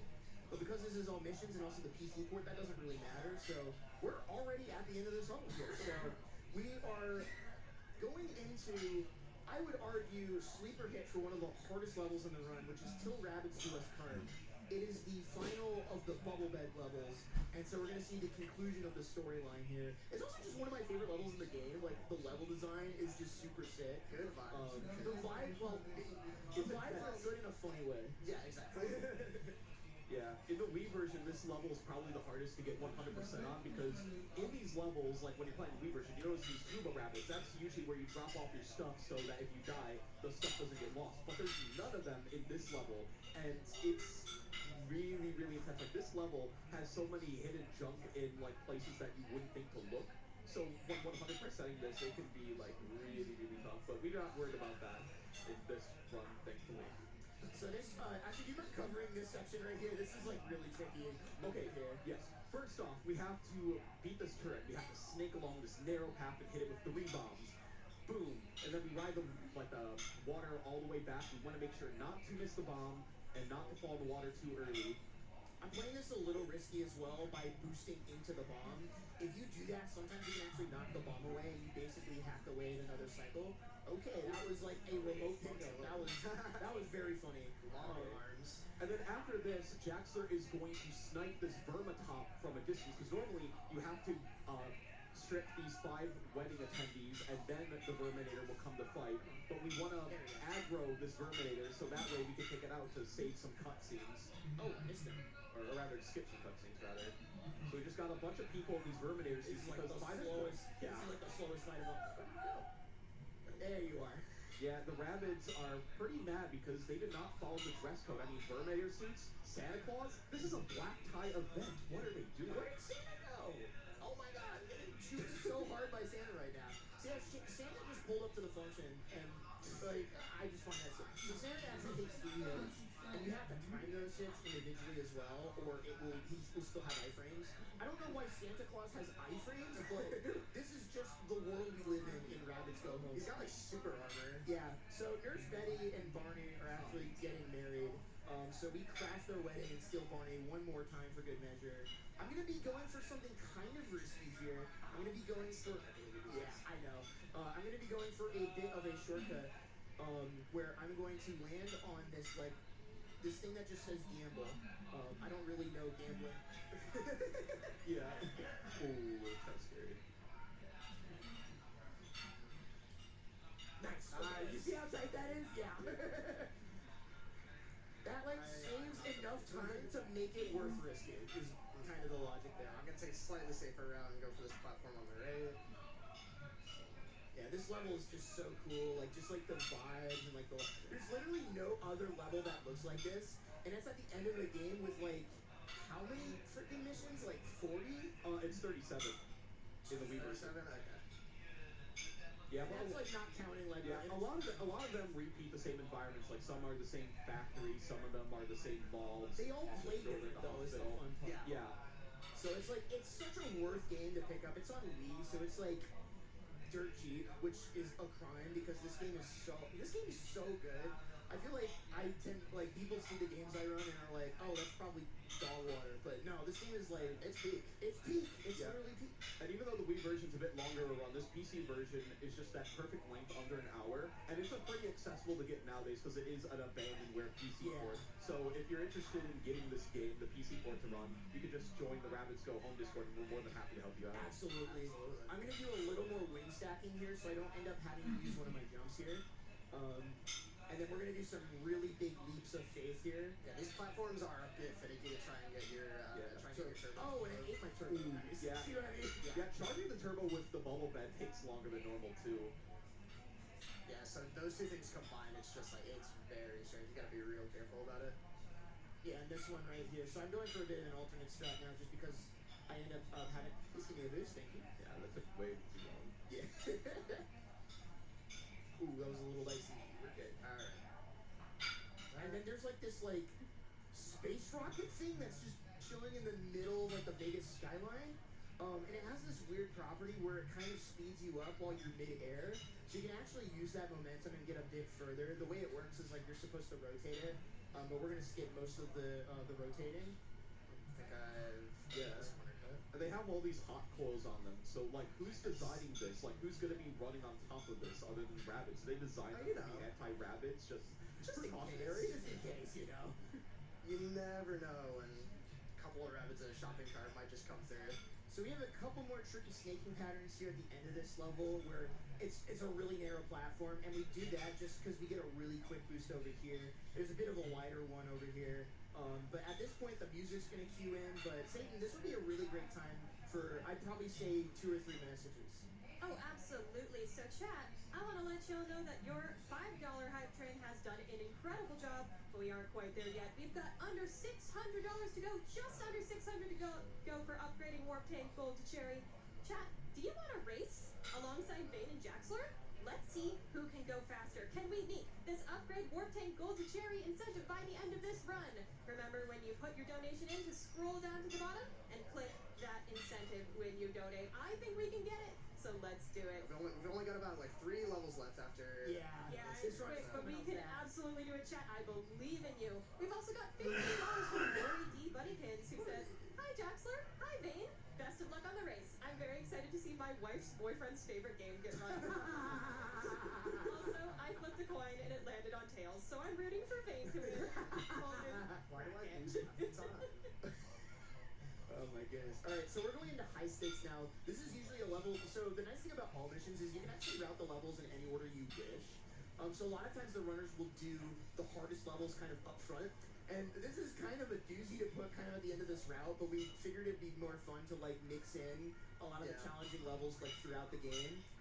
So, Leader CJ, do you mind covering the skip that we're going to try to do here? Right, we got high stakes stake, because before we get skip on it, this is another couch chase level, but we normally have to collect 5 kites in order to progress, but we're not going to do that. We're going to do a blob boost off these stairs and through the window. It's a really tight timing. Yeah, of course, you're not going to get first try a lot of the time. It's really, really hard. Second try. That's really good. Yeah. It is so easy to just get, like, absolutely walled by that trick. So. But because we skipped that that whole pipe collection segment, we never activate this cow chase, so we can just go to the end. Yeah, this is normally be like Miami with the little meter on the side, but we didn't hit the trigger, so we just chill. Yeah, and it still allows us to complete the level at the end once we hit the ramps. The game has a habit of giving you like Nice. We're kind of going band for band on a lot of these levels. Band for band a little bit. It was really just what was it like? Homeland, Blackwater, but I forget. Nick of Time. Nick of Time. Yeah, that's what it was. Well, no, we were even. Kind of forget. Everything has just been kind of a blur. Yeah. Blase. This has been so freaking fun. It's been great. There's a lot of really scary projectile rabbit shots, so that's a mechanic that you have. It's a lot more intuitive on the Wii version of the game. Yeah, because the lore in Rabbids Go Home Wii is that there's a rabbit in the Wii remote. Like the game starts, it shows unidentified object in your Wiimote, and you see the rabbit in there. But since this is a PC version and we don't have a Wiimote, they map the controls, I think, to the mouse after you hit Alt. If you're using keyboard, but on a controller, it's like the right stick, and it's kind of awkward to control. Yeah, you can also play this on keyboard. Yeah, Cocodago runs on keyboard on PC. Yeah, which makes some stuff really hard, but it also makes some of the stuff he does like way more consistent, like some of the 180 clips. Yeah. Which luckily we don't have any more of. There is technically one more out of bounds clip that we could be doing, but we have agreed to not do it because it sucks and it's turbo inconsistent. So we're actually going to show you what the level looks like, not casually because we're going to be blob boosting everywhere, but like in a more casual sense. Yeah, I mean it's only a minute long because it's only like it already skips an already very short level in the run. Like this level was only like a minute and a half before the skip was found. Yeah. So we're going to be doing a little bit of a weird route here where we're going to start with this one to the left, and then instead of just kind of going around in a circle, which is kind of like the old school way of doing it, I figured out that you can get a wall boost over here and sandwich this Santa right here. Every red pipe in this level is guarded by a Santa. So I don't know which one is the real one, but probably not any of them, frankly. I think all their names are Joe.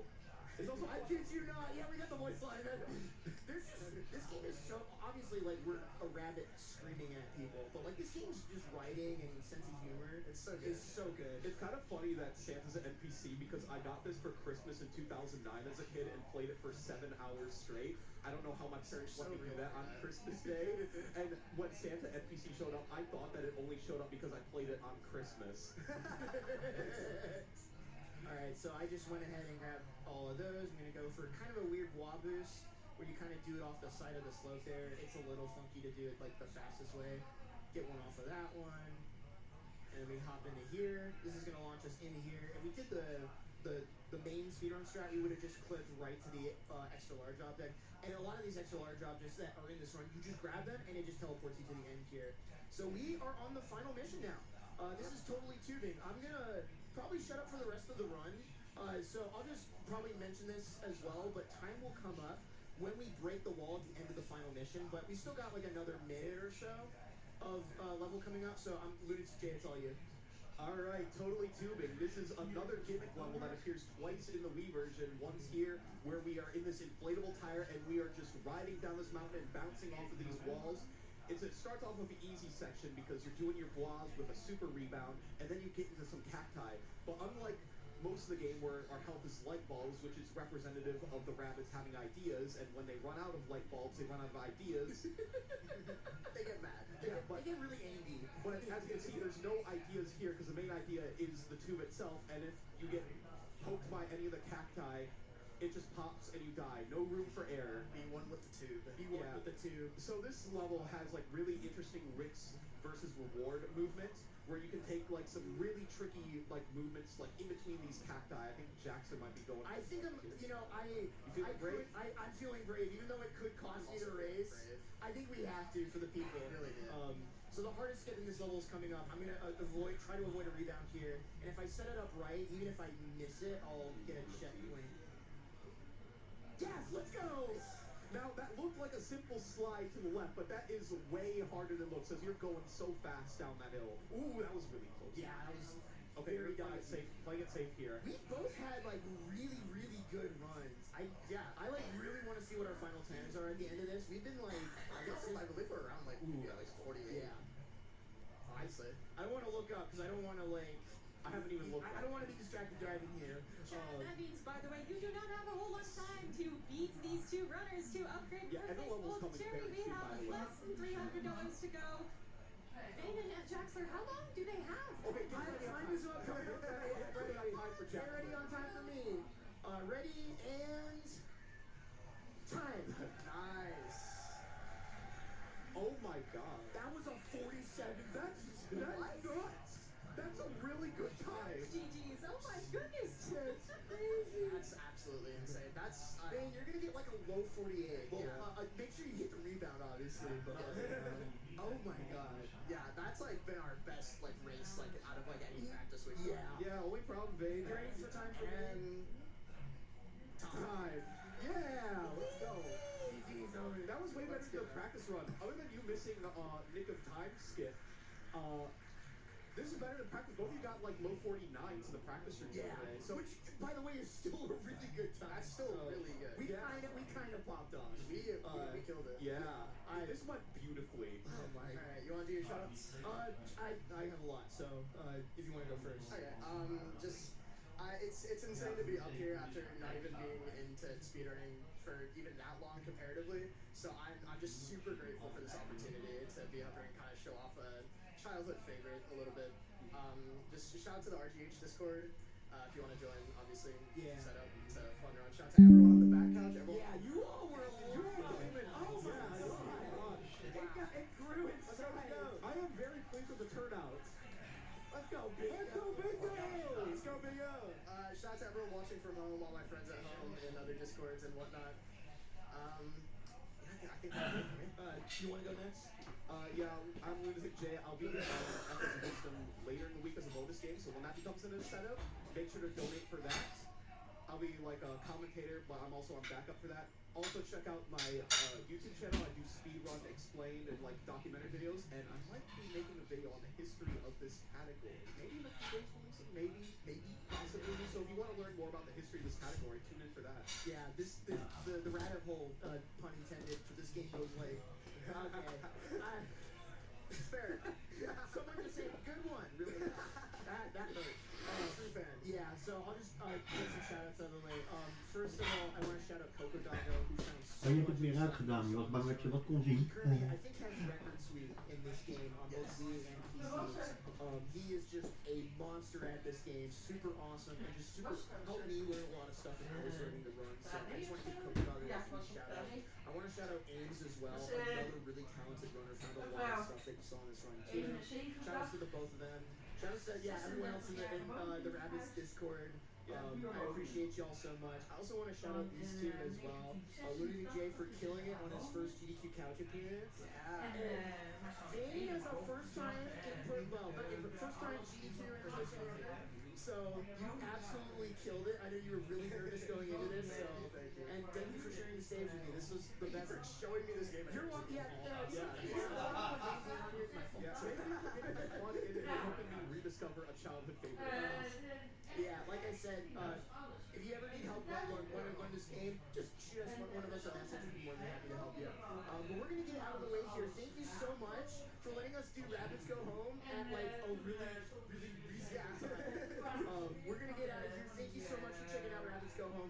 Enjoy the rest of the week. It's gonna be great. Peace, everybody. Later.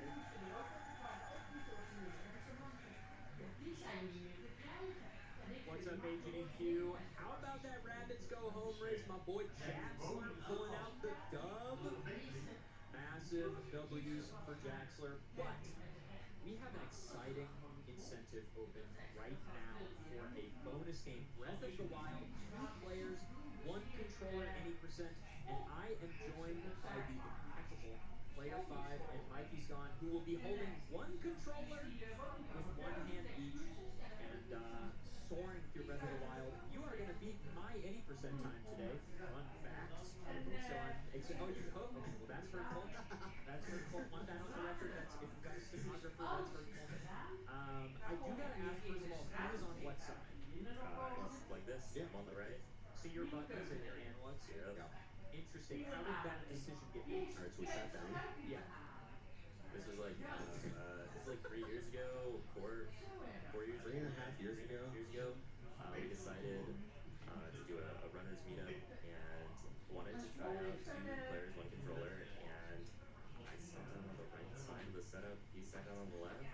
is history. Sounds like a delightful meet cute.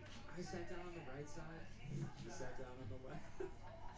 That's the beginning of a great relationship, I Yeah, think. oh, yeah. But yeah, that incentive is open right now. Please do give Maar those die donations. burenvader, Apply die them zei to net, the en die incentive. woonde We er ook really zo want to lang. see this run happen. But Die zei, I want to highlight these runners in a way you might not be used to. They are co-op partners, and it sounds like for 3 or 4 years now.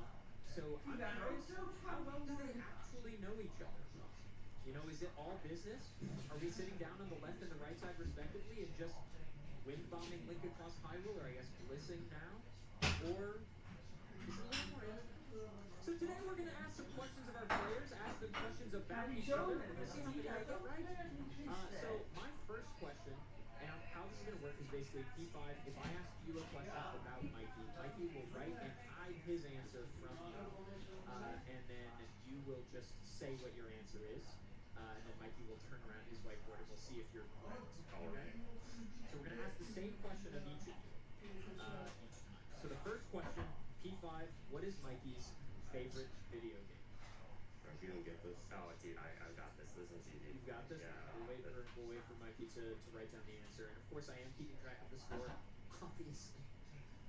Okay, P5, what is Mikey's favorite game? It is Metroid Prime, and he is very sad that I will never play it. You're never going to play Prime? Well, okay, maybe I will, but I have not played it yet. Okay, the Switch remaster is... It's so good. I've heard. I've seen it. Real good. It looks really good. Okay, that's 1 point for P5. Now it's going to be same question. Mikey, what is Player 5's favorite video game? I Oh, wow. know the That's answer. such a tough question. Also, shout out to the Metroid Prime run right before our run. Really? I'm very excited for that. Shout out to Edson and Vertigo. Heck yeah. The goats. The goats, dude. Obviously, Player 5's favorite video game ever is The Legend of Zelda Breath of the Wild. I think that is correct. P5, why don't you turn your board around? Whoa. No way. Whoa. Thought it might be funny if I wrote like Jesus in it. That'd be a good bit. That'd be a good bit, and everyone would say, what? Okay, next question. P5, what is Mikey's favorite color? Yeah, bro. What is it? I've got a guess. Got a guess. That's not guess is not encouraging. I'm a little concerned about how much you wrote. How much you're metagaming? You're metagaming this newlywed game. I gotta win. All right, P5, what's the answer? I'm just gonna say blue. The default. Twitch, The default. no, like the Twitch username's like color. So, but it is blue/cyan. Okay, that's why there was so much writing. Yeah, There was multiple choice. Honestly, he was trying to mind game me. That was. With that one. Okay, why don't we do little tally marks in the top left of your boards for how many? So P5 has 2, and Mikey's still on 1 right now. But Mikey, same question to P5. Favorite color? I believe it's blue. Because that's his Twitch username color. And if I get that wrong, then cuff me. It's over. Cuff me. Lock me up, boys. We have authorities standing by if any of these questions are wrong. That is true. P5, the answer? It is blue. Blue! Okay, 2 points for Mikey. Excellent. Okay, the questions are going to get a little bit harder now. For the freebies. Mikey, what is P5's exact any percent time? That is a 23:09 recent world record. That run was crazy. He lost like 10 or 15 seconds to Saab, I think, for the best. It was a 24:09. Wow! Okay, all right. Okay. I'm a bit of a fan. How could you not be? Same question, P5. What is Mikey's current any percent time? It is a 25:04. 25:04. These guys know each other. That's so sweet. Okay, Mikey, can we see? It is a 25:04. 25:04. Okay. So we're neck and neck right now. 3 points each. All right. This is one that I know for Mikey answering for P5 is going to be easy, but I don't know if you know the other way around. Mikey, what is Player 5? Yeah. Okay. Let's go this way. Mikey, what is Player 5's favorite Pokemon? It is Marie. Yeah, I don't think so. I need to write it down. This one I knew. All right. Well, it's Marie. Hey, okay, P5. What is Mikey's favorite Pokemon? Oh, it's Porygon 2. You know what's always fascinating to me? Everyone has a different favorite Pokemon. Can you turn your board around? Is it true? It's Porygon 2. Okay, so you both got 2 points. There was this poll online a couple of years ago where like a bunch of people on Reddit, I think, were polled on what your favorite Pokemon was, and it was Generation 7 or 8, so there were like 800 choices or so. every single Pokemon got at least 50 types. Isn't that wild? That's crazy. Isn't that really wild? Whose favorite Pokemon is Skiploom? Hey, Skiploom lovers, sound off in the chat, okay? We want to hear you. We want to know. Let's get those donations in and let's just light up Mikey for hating Skiploom. Let me know if you're a Skiploom lover, please. I need to know if you're real. All right, next question. This is a tough one. This is a tough one. Okay, Mikey, what is Player 5's preferred genre of milk? Do you even drink milk? I guess we'll have to find out. I have no idea. Give me 2%. 2%. P5 with the actually correct answer for best milk. I bet it's whole milk. Yeah, it's whole milk, baby. Okay, so no points there. No points there. I've never seen this with milk. You paying a lot of attention? One of my favorite milks. Now, this is That's a good question. the hard-hitting question coming out of you, Cool, TK. cool. When was the last time you drank milk? I'm a big water enjoyer. Yeah, I mean, I'm not drinking milk casually. Right, yeah. Competitively. Competitively, right. Let's get Mikey's favorite genre of milk. Okay, I'm gonna say he guessed 2% because he enjoys 2% milk. Okay. Mikey? That's my guess. Mikey? Almond. Almond! Oh, that. Wow, Yeah. an alternative milk. I Yeah, don't drink normal milk anymore. So, okay. I've been drinking almond milk for like 7 years or something. I'm an oat milk enjoyer. Oat milk's pretty good too. I'm an oat milk enjoyer. Okay, final question. I would like you both to just write one genuinely kind word to describe your partner. Just not, you're not answering for each other. Just a nice complimentary word. There's a lot of words, right? There's a lot of words, just like there's a lot of Pokemon. That's right. Over 1,000. Dus we gaan niet Words, I've been told. We're giving Zeg maar laten we gaan. Hey, Yeah. I don't believe that. is er nou weer een andere op? Mikey stalling? Stalling for donations, of course. Of course. All right, there we go. What is your one genuinely kind word to describe your co-op partner? Mikey is a very funny guy. That's very nice. I feel like that's one of my favorite compliments to get ever. It's like, oh, this bringing laughter into someone's life is very nice. That's right. Mikey, what is your kind word for P5? The same thing. I wrote comedy. Comedy! He's got the comedy tag on his stream. I did have the comedy I tag. did put it there. That was my mod, or like I think There's a good friend Whale Trail in the Yeah. crowd. Shout out to him. he has like Twitch editor or whatever, and so he can put tags on. And so one day I just had the comedy tag. Well, there you go. You're both very funny people, and if you want to watch a very funny run that is also going to be, and this is not a bit, genuinely so impressive. The two of them are going to put up an any percent time in this Breath of the Wild run that is competitive with people using both of their own hands. So you do not want to miss this. These are two of the best Breath of the Wild players on the planet joining forces to do a run that is going to blow your mind. Get those donations in for Breath of the Wild. 2 players, 1 controller. The incentive is open right now. Everybody, keep enjoying AGDQ 2025. Keep those donations coming. I'm going to throw it back. Save yourself on the host desk.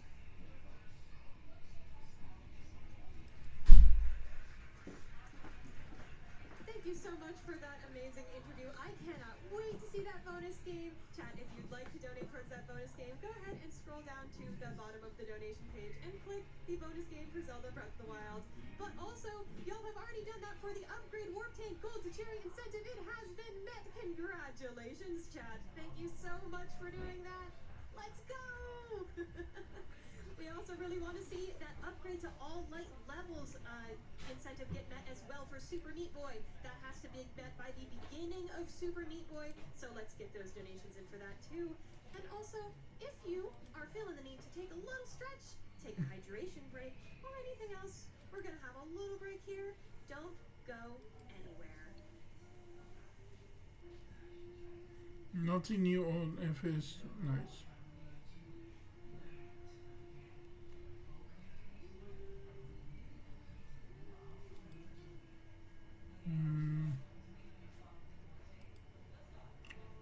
Now, while we're waiting around here and hanging out together, I've got some wonderful donations I'd like to read.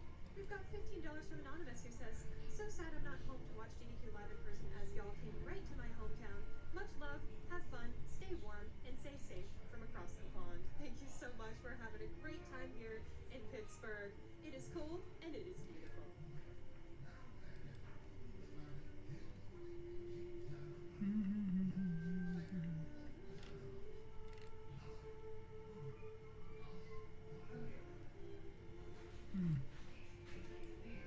future I will play this game.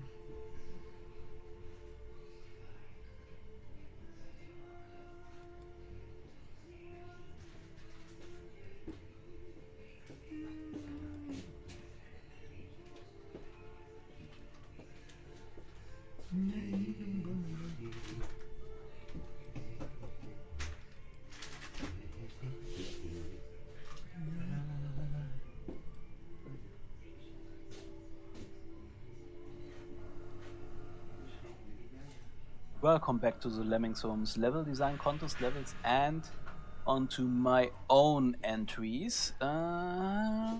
Yes, here. First one for Rule 1 being automated maintenance. We've got one lemming and have to find a way to also save all the neutrals. We can lose 2 lemmings though. We start with 1 lemming in the middle. We have to collect all the gold pieces. Got 1 skill assigner that assigns climbers, 1 that assigns sliders, and 1 deneutralizer.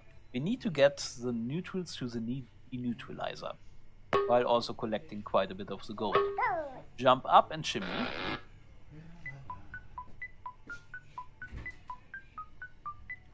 Land here.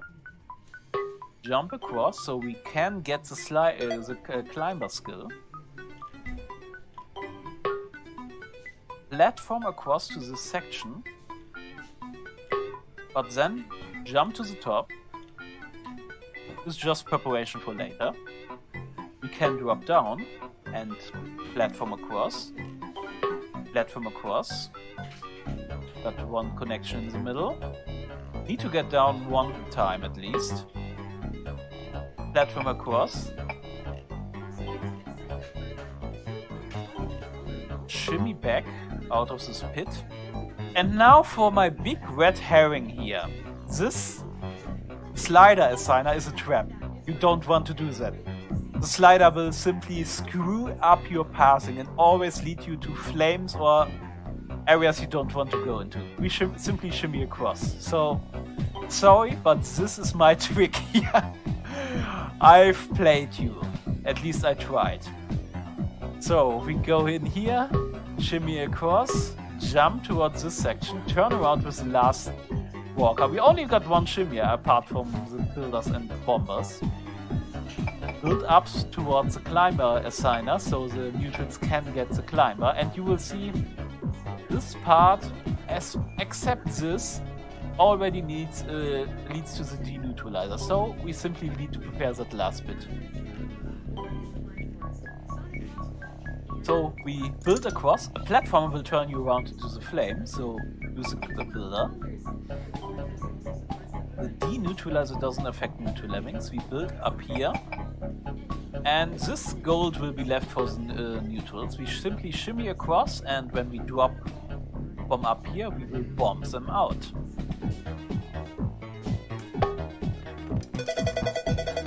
Now they all get assigned climbers. They go into the deneutralizer. And now with the last... we also got a circle here, so they are safe for now. And now we simply have to bomb through this wall. And they can all walk into the exit.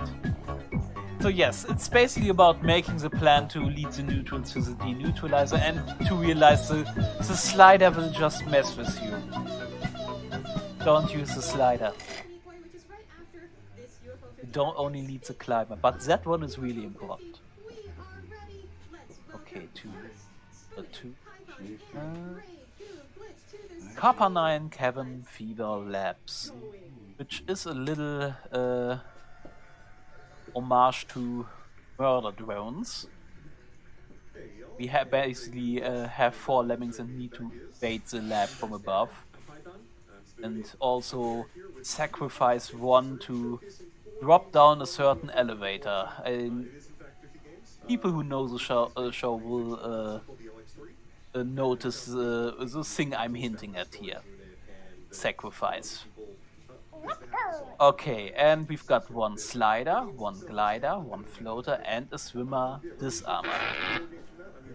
And we have to sacrifice the swimmer disarmor, as down here will only land on steel Or yes, the disarmor won't help you down here, so he will be your sacrifice. I will mark him. We jump and glide across. Build. Floater also, well, platforms. Don't have builders. Jump across here so the disarmor can disarm the robot. The slider shimmies so we can get him down safely, as he don't have any floater or glider to save him. Another shimmier, and we land down here. The floater will simply patch up this water pit or oil pit with platformers. We sacrifice our swimmer disarmor. The glider will glide down. The floater will float on, and the slider will slide down. They can all survive the elevator shaft. We also survive this without any help.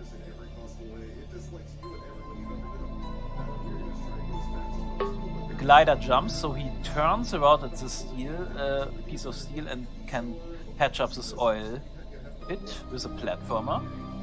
The slider platform makes one platformer here.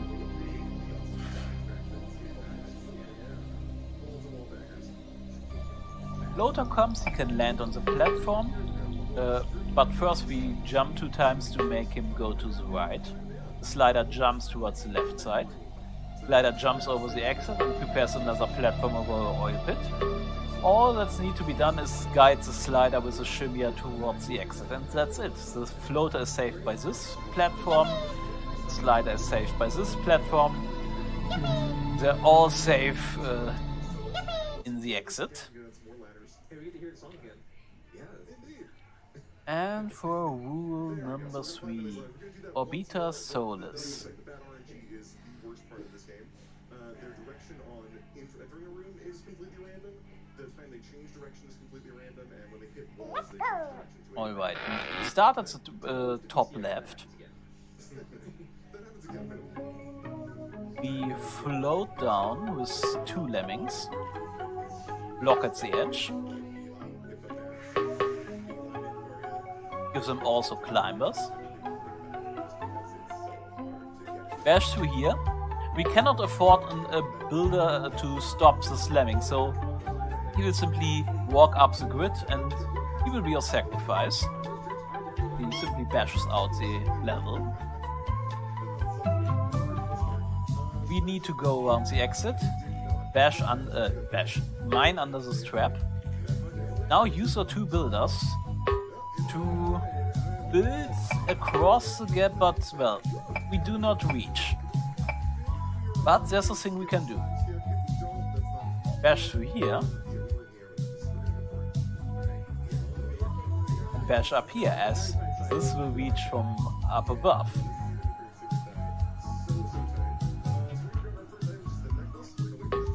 Now we mine out the crowd. The last lemming going to the right will mine out the blocker. We can save those 2 lemmings with 2 floaters. And everybody will get to the exit. Just go around the level is the name of the game here. You have to go around this side, also the crowd needs to go around. You cannot simply brute force your ways completely through the middle. You have to go around and drop from above. I don't think this level should be too difficult, but well, let's see. So these were my solutions to the current Lemmingsoms level design contest. Number 30 is won already, and I will see you next time. Have a nice day. Welcome back to the Lemmingsoms level design contest levels, and we are at number 3, where we have to make a level that's either using a original tile set and only objects that were not available in the original game, or the other way around, use a tile set that was not available in the original game and only use traditional skills and objects. Yes, also skills. The skills have to be traditional or non-traditional. And we start with Ley Lines by Armani. Without doing a whole bunch of other stuff and collecting a bunch of other items. Yeah. Kind of a cool knowledge checkpoint, like actually finding the room that tells you how to navigate that room it's very far out on the edge of the world. But once you have that knowledge, this game is actually really short. We're actually coming up on the final rooms of this run. Yep. So we're heading up to the elevator that's in this next room up here. Looks like the Phantom is far enough away that might not be a problem for us. I don't want to, curse the run or anything. We had a practice run earlier that he was not very nice. So yeah, he showed up 4 times. Just kept following us around between rooms. Not fun. Yeah, the Phantom is entirely RNG, just like the bats. You could be on the pace of your life, and the Phantom will just say no. Yep, and with because this is so tightly routed and there's just no frames to lose, you have to treat the bats and the Phantom like they're not there. Because if they show up, it's a reset. There's no question. Yeah, at least when you're pushing for world record, it's a little different in a marathon something like this. Oh yeah. In this case, we're just gonna take our time. We're gonna do the stuff we need to do. But that's the key door. That's the elevator room. The elevator room is it looks more intimidating than it actually is once you figure out where you can and can't safely move. So yeah, we are in the final fortress here. Just a couple more ladders to climb. There is a little bit of a puzzle here in that those spikes don't really actually exist. There's just an invisible floor right above it, and then we're coming up on the final boss. Invisible floor, and no way to know there's an invisible floor. There's one guy that hints at it. There's a lot of just trying things out and seeing what happens in this game. All right, so we're gonna try for a 2-cycle. I don't think I can guarantee a 2-cycle, not after how practice went. 2-cycle is dependent on RNG, and you have to have very good timing. You have to start swinging the sword before the boss hits the floor, so that it flies into your sword that's already sticking out. it also drops a random number of shots between 3 and 8. We're getting a 3-cycle here probably. Yeah, it's gonna be a 3-cycle. That's good. That's typically what you're expecting. Yeah. Yeah. Okay. Death there. That's fine. That's fine. And there we go. Recycle it was. There we go. And that is Barbuda. Right. Barbuda. All right. So let me just take a peek at your time, and then we'll switch over. Yep. Go back to the library. This would be a great time for donations as well. Oh, nice. Up five. Costco. GG, incredible run. And yep, I've got him. I want to highlight to chat that we are only about $8,000 away to upgrade to all light levels on Super Meat Boy. But chat, that one ends when Super Meat Boy starts, which is the very next run after this.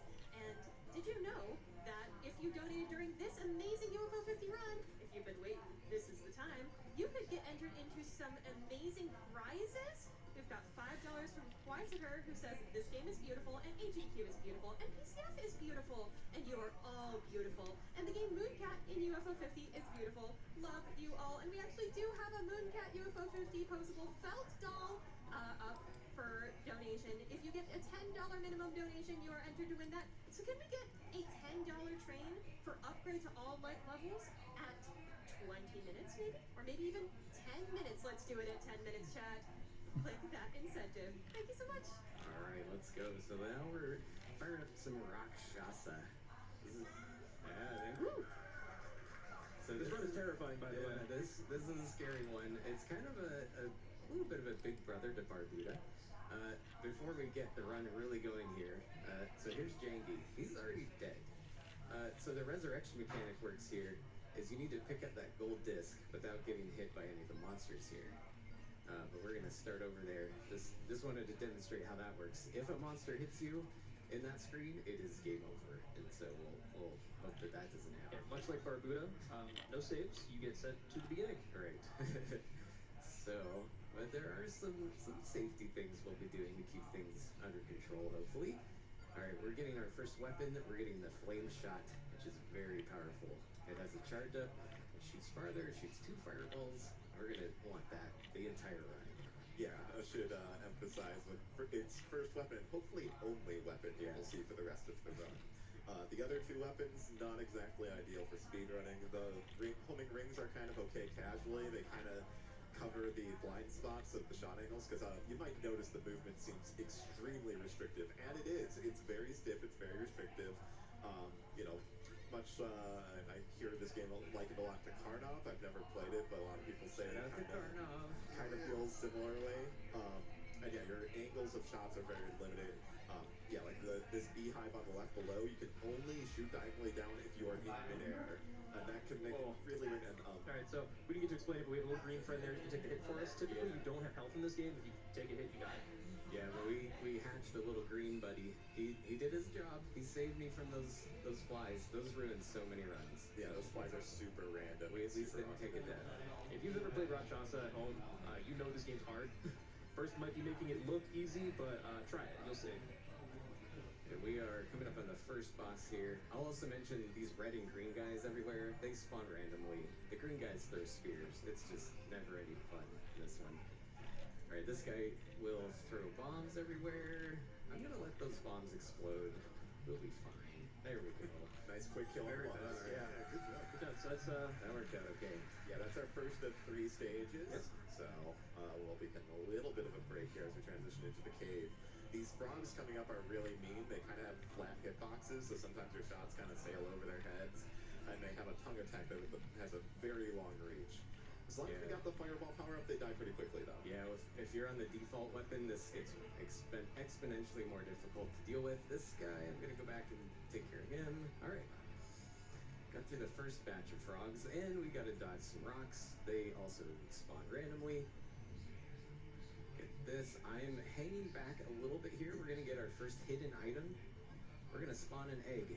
Green Buddy has returned to protect me once again, and I love this enemy right here. Yeah, a pickup you wouldn't go for if you're looking for world record runs usually, but you know, here in a marathon setting again, where if we die, it's back to the start. Definitely worth taking a little bit of extra safety. And it is easy to die in this room. These buttons will make these gates move up and down, and we actually have to wait for this one, unfortunately. Yeah, unlucky here. Ooh, yeah. There's not a lot of activity up there. So I'm waiting for a red guy to hit that switch. There we go. Thank you so much. Thank you, sir. Sometimes it takes a little while to show up. Yeah. You can get a little more perks to that if you want, but not today. Not today. All right. Next mid-boss. Thankfully, we haven't taken a death here because the skull counter on the top left marks how many times you've died in a run. If you have 2 or more skulls, additional enemies spawn during this boss fight. It really, the game like snowballs the difficulty as you take deaths. So like once things start going wrong, they can really start going wrong. It's very like Gradius, where if you, as soon as you start making mistakes, more and more will start piling up. It'll get a lot harder to continue. We're getting through some rocks here. There's some bats. These bats aren't as bad as the Barbuda bats, luckily. They have a pretty set pattern. This is a good spot for a donation as we wait for rocks. I was just about to say, I have something that will interest you all very much, I feel. We've got $500 from Montsmouth on behalf of the UFO 50 team. Thank you to the runners and GDQ. You're all cherry in our hearts. And that is the UFO 50 dev donating for this incredible run. Thank you so much, Montsmouth. Yeah, Montsmouth has put so much time and love into this game. I know like it got delayed quite a bit because you know, they found out, as it turns out, it takes a lot of time and energy to make 50 games. But the amount of care they put into every game in the collection is very self-evident. It's wonderful. It's the deep attention to details, the color palette selection. It's all that to make it feel like a real 8-bit console. It's incredible. They actually did like use a limited, I think, 32 color palette for the entire collection. It's pretty wild. Okay, that bird almost got me there, but okay, they're way on the far right, which is not ideal. Okay. Thank you, Green Buddy. All right, we got through the second boss. Lost your buddy, but not a huge deal. Yeah, we'll pick up a new buddy soon. Unfortunately, the boss kind of leading over to the right there, which is going to make this cutscene a little longer. You want the boss fight to end as far left as possible to save time on the stage transition, but it's all right. Yeah. And we're on the final stage. We're going to climb up this waterfall. We're going to get another hidden item shortly here. Nice fish. I love the fish. Here's an impact. This is the 3rd game in the collection. They've recycled a lot of sprites over the games. All right, so we just spawned a bell. This is a very handy item. So the bell summons this cloud, which will cancel out one of our skulls. So we have 0 skulls now. We're looking in pretty good shape to... Which, incidentally, being at 0 skulls makes the fish stop spawning for the rest of that waterfall section. Yeah, the more skulls you have, the game just gets way harder. It's kind of intense. Yeah, with enough skulls, even these torches that are just like item holders will start shooting at you. It gets really rough. Okay, we're gonna get rid of these booger bouncer guys, and we're gonna spawn another hidden egg up top here. These crabs will respawn after you hit them once, taking out these turrets as well. And thankfully, we're in good shape. You know, 0 skulls and a green buddy, so we don't need to take the hidden item cache in that pit to the left there. Yeah, this is the birds are jerks portion of the run. I'm going to stop talking for a second. Yeah, so this section can be a little chaotic. These birds are all coming and shooting projectiles. The crabs can't be killed. They can only be stunned temporarily. You have these turrets shooting fireballs at you, and you have to climb all at the same time. All right, we got through that without getting hit, though. I'm happy about that. Masterfully done. All right. I can breathe a little easier now. Again, Burst makes this look really easy. It's not, I promise. I believe that is the segment where, like, if you're pushing world record, you can try for some damage boost. Yeah, shout out to John GC, who's been putting down crazy runs of this. Found a really good damage boost in that section. All right. Hey, quick work of that, boss. All right. Yeah, very cooperative mid-boss there. And, yeah, we're almost to the end of Rakshasa. Just this last segment past the palace here before the final boss. These guys just spawn randomly, and the eyeballs shoot randomly. Like, there's just a lot to keep up with here. And luckily with Green Buddy, we don't have to slow down to grab another one. Yeah, this has been a very smooth run so far. Just the one hit early on at the beehives, and it's been pretty smooth sailing since. Nice. Spoke too soon. Yeah, those guys like to jump. I kind of didn't see that guy coming. Watch out for these tears.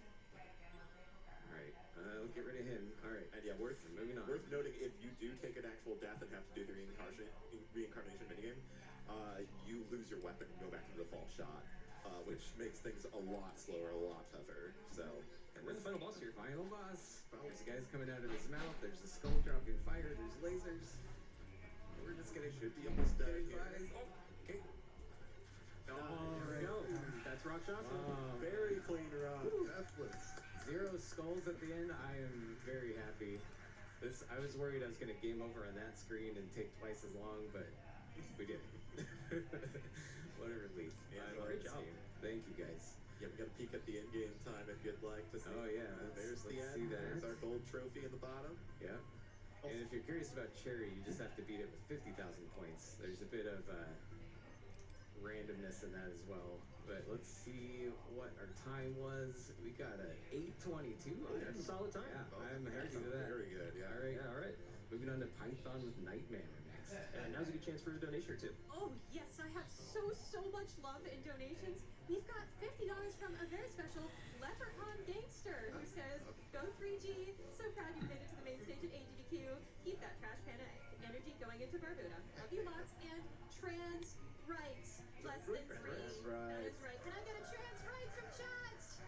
Trans rights. And hey, a vote for the Pink Tank and Warp Tank is a vote for trans rights. Just saying. Okay, so far we've seen 2 runs that are gold disc. This is going to be our first cherry disc run. So gold disc kind of analogous to any percent. Cherry, you have to complete some kind of additional objective that is specific to the game. So for Night Manor's case, that means we're going to be getting the true ending in Night Manor. Not just driving in the car and escaping, which is a sub 2-minute run. That's gold. And before you start, real quick, I do want to elaborate on, you mentioned the Warp Tank color. The incentive for the Warp Tank color will close once Night Manor is done. So if you'd like to have some influence on the Warp Tank, you want to see the trans rights pink tank, the default green tank, the chubby little yellow tank, or the sleek silver tank, it's your last chance to get those. You have about 6 minutes to get those in, because that's how long this takes. So I'm ready to go. You guys ready to go? Let's go. Yeah. Okay. I'm a little scared. I'm a little scared. This game is a horror game. There are some jump scares in this game. Don't be scared, guys, in the audience. Certainly don't cry out in terror. I don't want to hear any blood-curdling screams behind me every time the killer appears, because, that'd be really distracting. And that goes for you, too, Couch. Okay, got it? I'll try. No promises. No promises. Okay. Got it, guys? All right, let's go.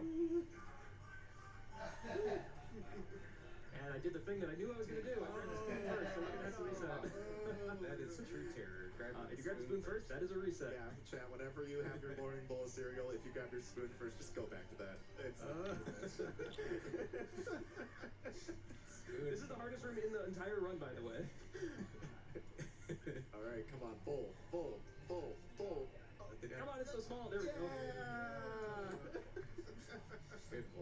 Yeah, more than half my resets are there. Anyway, so we're going to go to the bedroom here. We're going to grab the meat hook, because who doesn't have a meat hook in their wardrobe? And then we're going to traverse pretty much the entire house. We're going to go meet somebody. So, take a second here. We're going to go left, right, all the way to the kitchen. Now, somebody here standing in the corner. Who is that? Let's go take a look. Oh my god! Whoa. So my cursor's random because I'm scared, and that's why I can't click on the door. Hardest item in the run, and I missed it. Okay, that's fine. The run gets a lot easier from here, thankfully, because wow, everything went wrong at first. So I'm gonna grab this, and then I'm gonna reset the game. This saves half a second over backtracking. Yes, I timed it. I know the first thing when I get attacked by somebody, I reach for duct tape. Of course. 100%. Glitch, would you like to explain the noise chain that we're about to do? Okay, so let's talk about noises for a second. So when you make a noise in the game, certain collections cause a sound, and that sound sets a 2.5-second trigger for the killer to show up. Now, you'd expect if you make multiple sounds that might shorten it, but it actually extends it. So we can chain together a collection of sounds to extend out that timer to get the killer to spawn in a specific area at a specific time. That's true. So our first sound here we're going to make is we're going to put coins in the jukebox. This is the only song that's not skippable because it doesn't give us the item directly, so it does not save. We're going to leave the item on the ground. And the same is going to be true for the grandfather clock we're going to hit after this. So I kind of have to focus here for a second, make sure I don't mess this up. Let's go very fast here.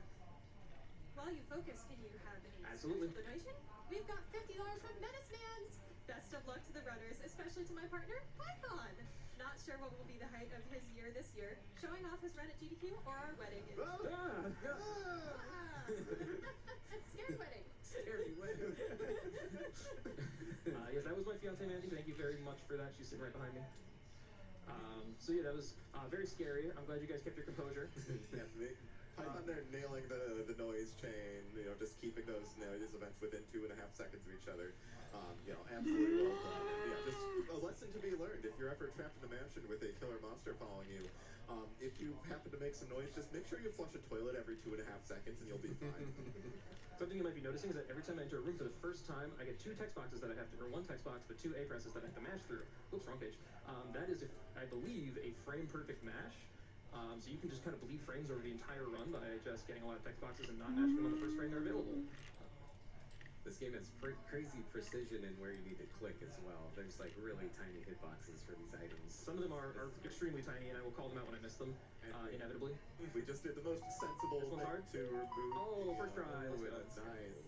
The most sensible way to remove a ring from the corpse's finger is just to take a hacksaw to it. Of course. First, we're going to remove this horrible decor from the room. We're going to grab this cigar over here. That's a small one. Glad I grabbed that first try. Nice. We're going to lower this for later. And I hope everyone is remembering every single step for your future playthrough of this game. There will be a quiz at the end of the run. Yes. This is one of the hardest rooms in the game to get everything first try, so I'm kind of taking my time here. Okay, we're going to grab hydrogen peroxide. And we're going to grab the doll over here, which is pretty out of the way. Yeah, worth noting that all of the items are grabbed in a specific order to try and optimize the menus and minimize the amount of times you have to flip through the pages. Yeah, so once you pick up an item, you cannot move it. And whenever you pick up an item, it goes to the first available inventory slot that you have. So we pick up the items in a very specific order, and if I mess up that order, I'm going to get very confused for the rest of the run. So we're going to reset here because that plays a song, but it gives us the item directly, so it saves, which means that we can just reset the game and skip it. It also prevents the killer from spawning because it makes noise, which we're about to do again. Fair warning. We log into the computer, check out our friend Fungi Sid there, who tells us how to kill fungus, which, Even though the fungicide recipe is not an item, it is required for the, for the run. Please don't spawn. There we go. All right. It's okay, guys. I didn't hear anything. I won't tell.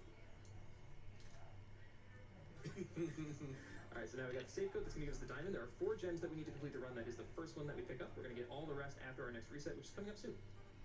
We're going to get the directions off the wall with the red glasses because kids know the way through the hedge maze and the adults do not for some reason. We're going to open this chest in the attic and get the crossbow because I have one of those in my attic. And we're going to do another reset here. That gave us the piano wire, which we're going to use for electrical purposes later, which I don't know if you can actually do. I would not recommend trying it. And we're going to go back to our living room here. We've been through here a few times, but we waited to do this until now, just for inventory reasons.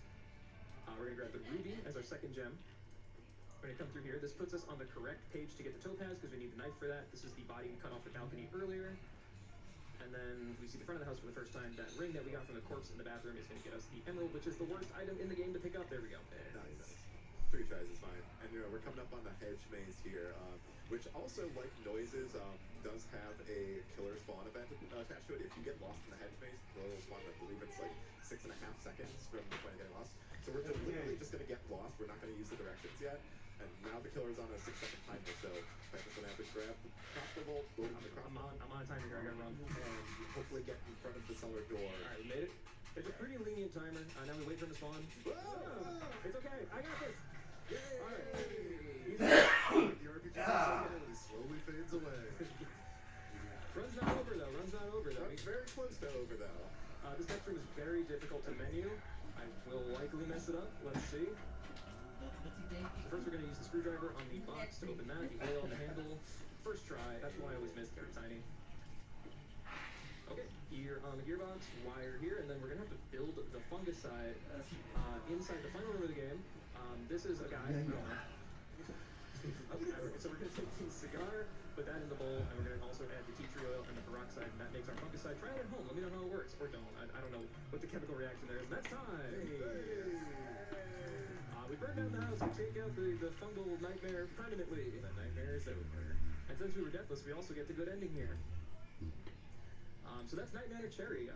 I love this game. It's my favorite game, UFO 50 by a very large margin. And what's our time on in-game?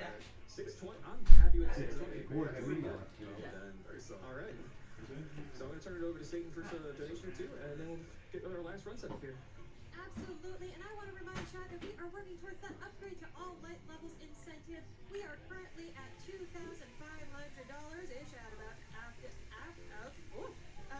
$10,000 that we need. So chat, let's get going on that, and we've actually got something really, really amazing from chat. They have organically come up with their own really creative donation train, and you're going to find out about it from $44 from Frame Rate, who says, donating $44 for my favorite UFO 50 game, pilot quest. Let's get a donation train going for your favorite UFO 50 game entry. That is so amazing. If you played UFO 50, donate for your favorite game, and if you haven't, just go ahead and hop on that $10 train, $10 for one ticket, and make sure to put it towards We gaan vanavond toch? Ja.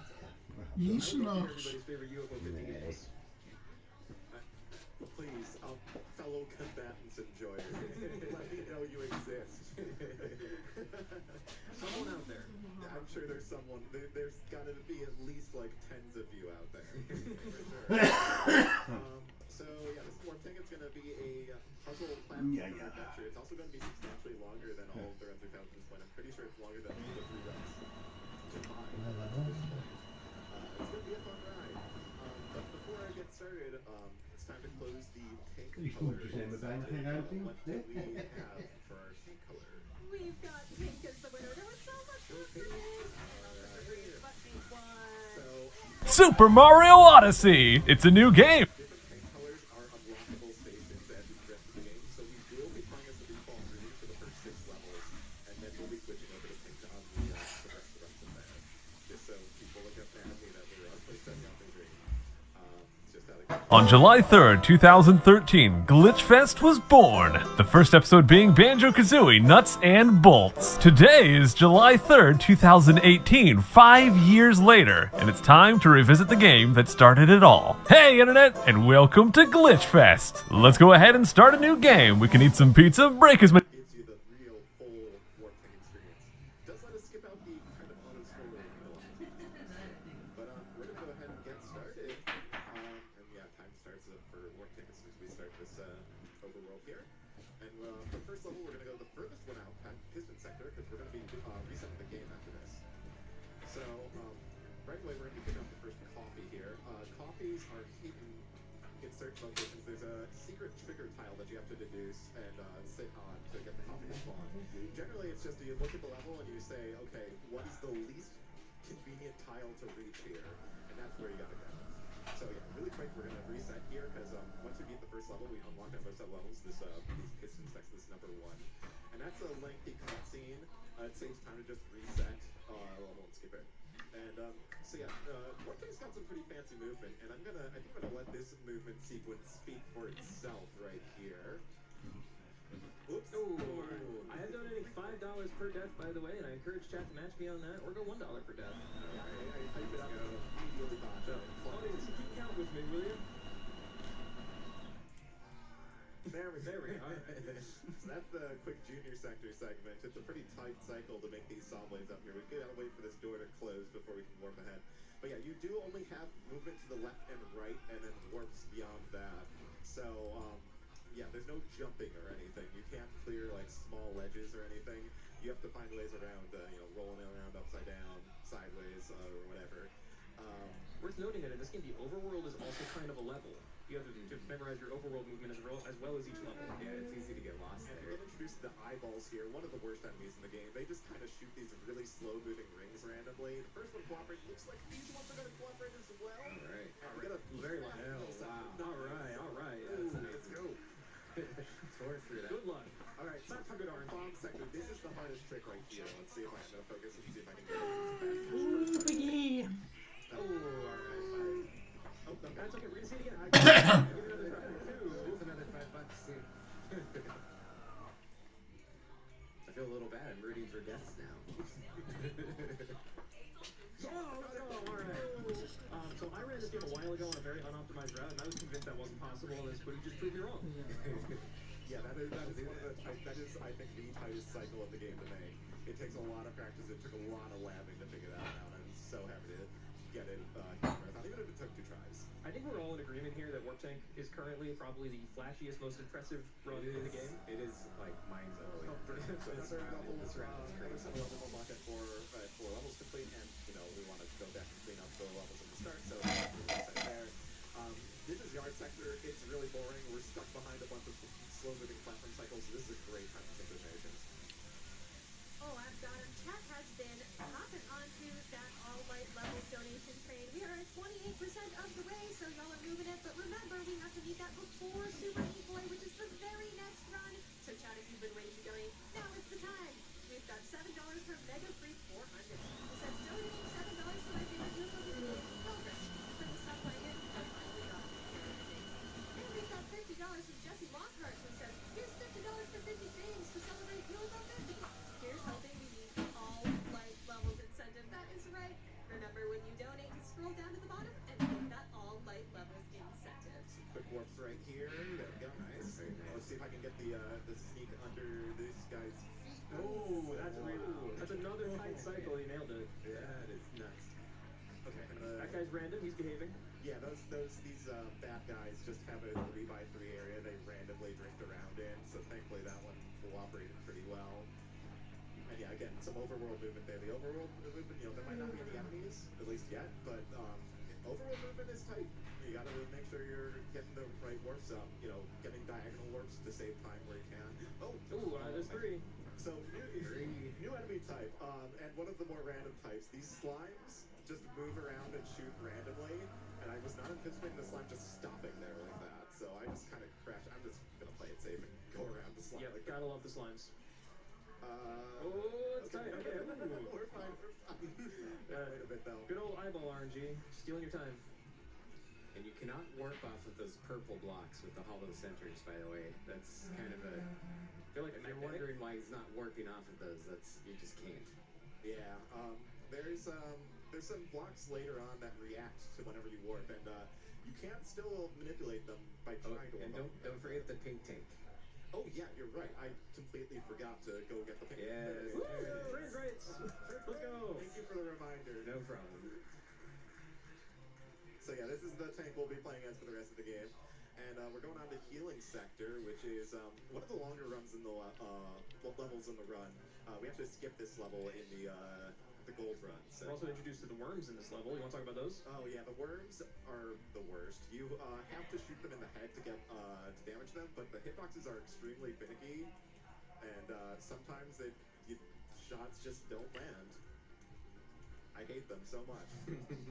Kind of a little bit of sloppy movement there. I don't know if I'm going to make the fast flamethrower cycle. We'll see. Are worms worse than birds? Yeah, I'm not in this game, yeah. So we're just going to have to wait a little bit here. Okay. And classic worm. Man. Ouch. 4. On the plus side, dying there and going back to this checkpoint does make the cycles a little easier in this room. Worth noting, though, that I have to be careful. That was a little risky. I do have to be careful, though, because, if you die with a coffee, even if the coffee is collected before the checkpoint, you lose that coffee. So anytime I collect a coffee, I want to avoid checkpoints from that point on in that level. Gotta be very careful about these fire bombs. The fire lingers for quite a bit. the hitboxes are active for quite some time. And a little bit of a puzzle here. We got to switch the horizontal orientation to make that door cycle before it closes again. That's healing sector. One of the long levels done. Thankfully, without too much trouble, and taking this secret. What was in the ground? Over to the next sector. Ooh. Fun fact, there's actually a shortcut in this level that I discovered during practice. Not relevant here in the cherry run, but it's relevant in the gold run. That I found like just a few weeks ago even.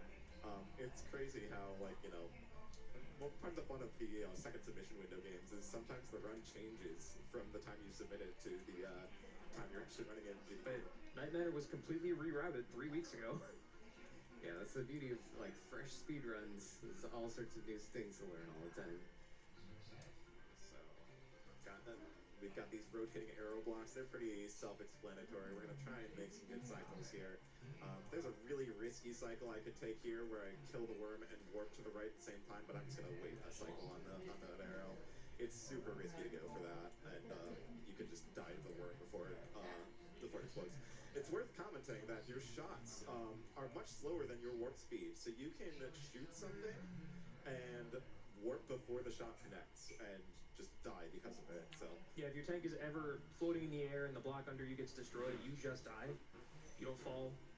And we do watch that level unlock cutscene because it turns out it is about like a tenth of a second slower to reset and run back here, skipping the cutscene. So that's the one we get. It's the one break I get in this run. We got Deep Sector here, which has some pretty fancy warp chain coming right up here. Ooh, R5.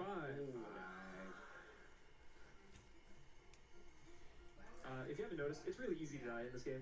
Yeah, you are one hit from dying at all times. There we go, just a quick little warp chain here, and then we're gonna roll into these saw blades. Gotta wait a little bit for that one to move a bit. Whoop. Ooh, all right. Miswarped there, but thankfully recovered it. Gotta go up here to grab this coffee. Hopefully I still make the saw blade cycle. Looks like I should be good. Yeah, a little bit tight, but we're good. So yeah, we kind of got the puzzle here with these flip blocks. Yeah, and like I said before, you sometimes got to utilize those anti-warp blocks to get them to flip the way you want them to. You might notice we're not playing every level. You probably saw a level down there. We're not going to be playing that. That's an arena level. There's no coffee in that level, so it is not required for cherry. Yep, all you need is enough capsules to reach the big tank boss fight, which you don't need all the levels done for that. And you need all the coffees to reach the special sector. So we skip all of the arena levels because there's just no reason to do them in cherry. I did mess up and didn't actually extra warp there, so I kind of got to do a little bit of there to come out that block. Good recovery there. These slimes, okay, slimes cooperated, so Nugget Sector going up pretty smooth. Pretty good, yeah. Nice. And we're gonna no level unlock cutscene here, but we need to go over to the west wing of the hub world, and it's just gonna be faster to reset from there. So we're gonna head up here into one of the most RNG levels in the run. Kayada binsem götürür. Hey canım hey. Absolutely, you know it. So yeah, these eyeballs can just waste a bunch of your time, and there's not much you can do about it if they decide to do that. I can mess up. Oh, that's it. If you shoot while moving there, the bullet actually misses the eyeball and hits the block there. And I need that block intact there to get that coffee. So I'm just gonna take the death and reset that level. While we're doing that, can I read out some wonderful donations? Go for it. Awesome. We've got $50 from He Who A Mare Is Myself, who says, "Let's go Spooty. Since the Warp Tank Cherry incentive got met, this goes to Spooty's choice." And we've also got $5 from NES Atlas, who says, "Who am I? What am I? I don't know. I think a GDQ donator, and I'm hoping all of those donations go towards upgrade to all light levels, which is right now at 32% complete, and that needs to be met by the beginning of Super Meat Boy, which is the next run. So let's get them in. Click that incentive at the bottom of the page when you donate." And I hate to disappoint all the viewers and all the people in the audience, but that level we skipped is another arena level called... We skipped the level called Orb Sector. I'm sorry. I understand if you can't forgive me for that. Oh no. No orb. No orb. But yeah, we are on the Source Sector, which introduces these fly enemies and these laser hoppers here. We're gonna just warp kick that. Yeah, you deal damage to the tiles adjacent to you whenever you warp, so that's exploitable and sometimes even required in a couple of levels. So, okay, with this bat down in the bottom left can be a real jerk. Hopefully it cooperates. Okay. There we are.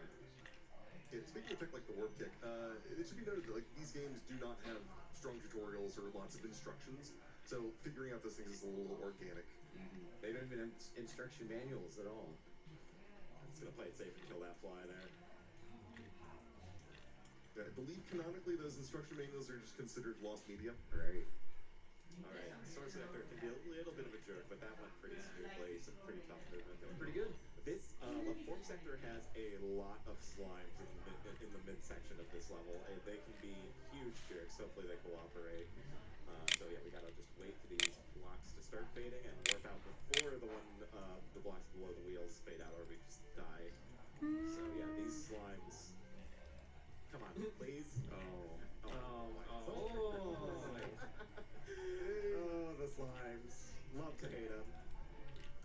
Oh, the slimes are on fire. Slimes are bringing their A game today. Oh, we almost got you again. Nope, not this time. Okay. Unfortunately, I had that delayed me and made me miss that flamethrower cycle, but it's okay. I can feel Python's wallet on fire next to me right now. Okay, so we're almost to the end of this. Just gotta wait for these fade blocks to get out of our way, and then we'll start the climb up to the first boss fight. We are gonna reset, of course, to skip the level cutscene. Plus, yeah, the climb is up the central tower, so this puts us closer to where we need to be. Oh, this is the last warp there. And yeah, got a sequence of 3 levels coming up here where we'll be introduced to some new enemies and some new hazards. And some new tech. Yeah, exactly. So yeah, we're going to be introduced to the power lines here, which have electricity flowing through them. If you just try and roll straight to the left, you will get killed by this first one. But on certain frames, for some reason, you can just kind of warp through them. So yeah, that doesn't exist. Nicely done. Yeah, if you hold, it looks like you should be able to make it. You will not make it if you just hold left through there. You will get blasted. And I should went a little too fast there. Got to wait just a tiny bit there. I'm out of fingers. You guys are on your own now. So that is going to put this jumping spider in a weird position. Not sure how to handle it. I guess I will wait for this flamethrower. The flamethrowers actually have the same property as electricity, where you can kind of warp through them on certain frames, but I do not have the guts to go for it in a marathon run. On the next level, there is a way you can save time doing that. I'm not going to be going for it. So we got a copy here. We'll see if it works. Just go for it. Okay. All right. Yeah. That's a pretty tough cycle, and it looks really cool when you get it. So I'm glad you got it. All right. So next up, Sacrum Sector. Sacrum Sector has been giving me some trouble.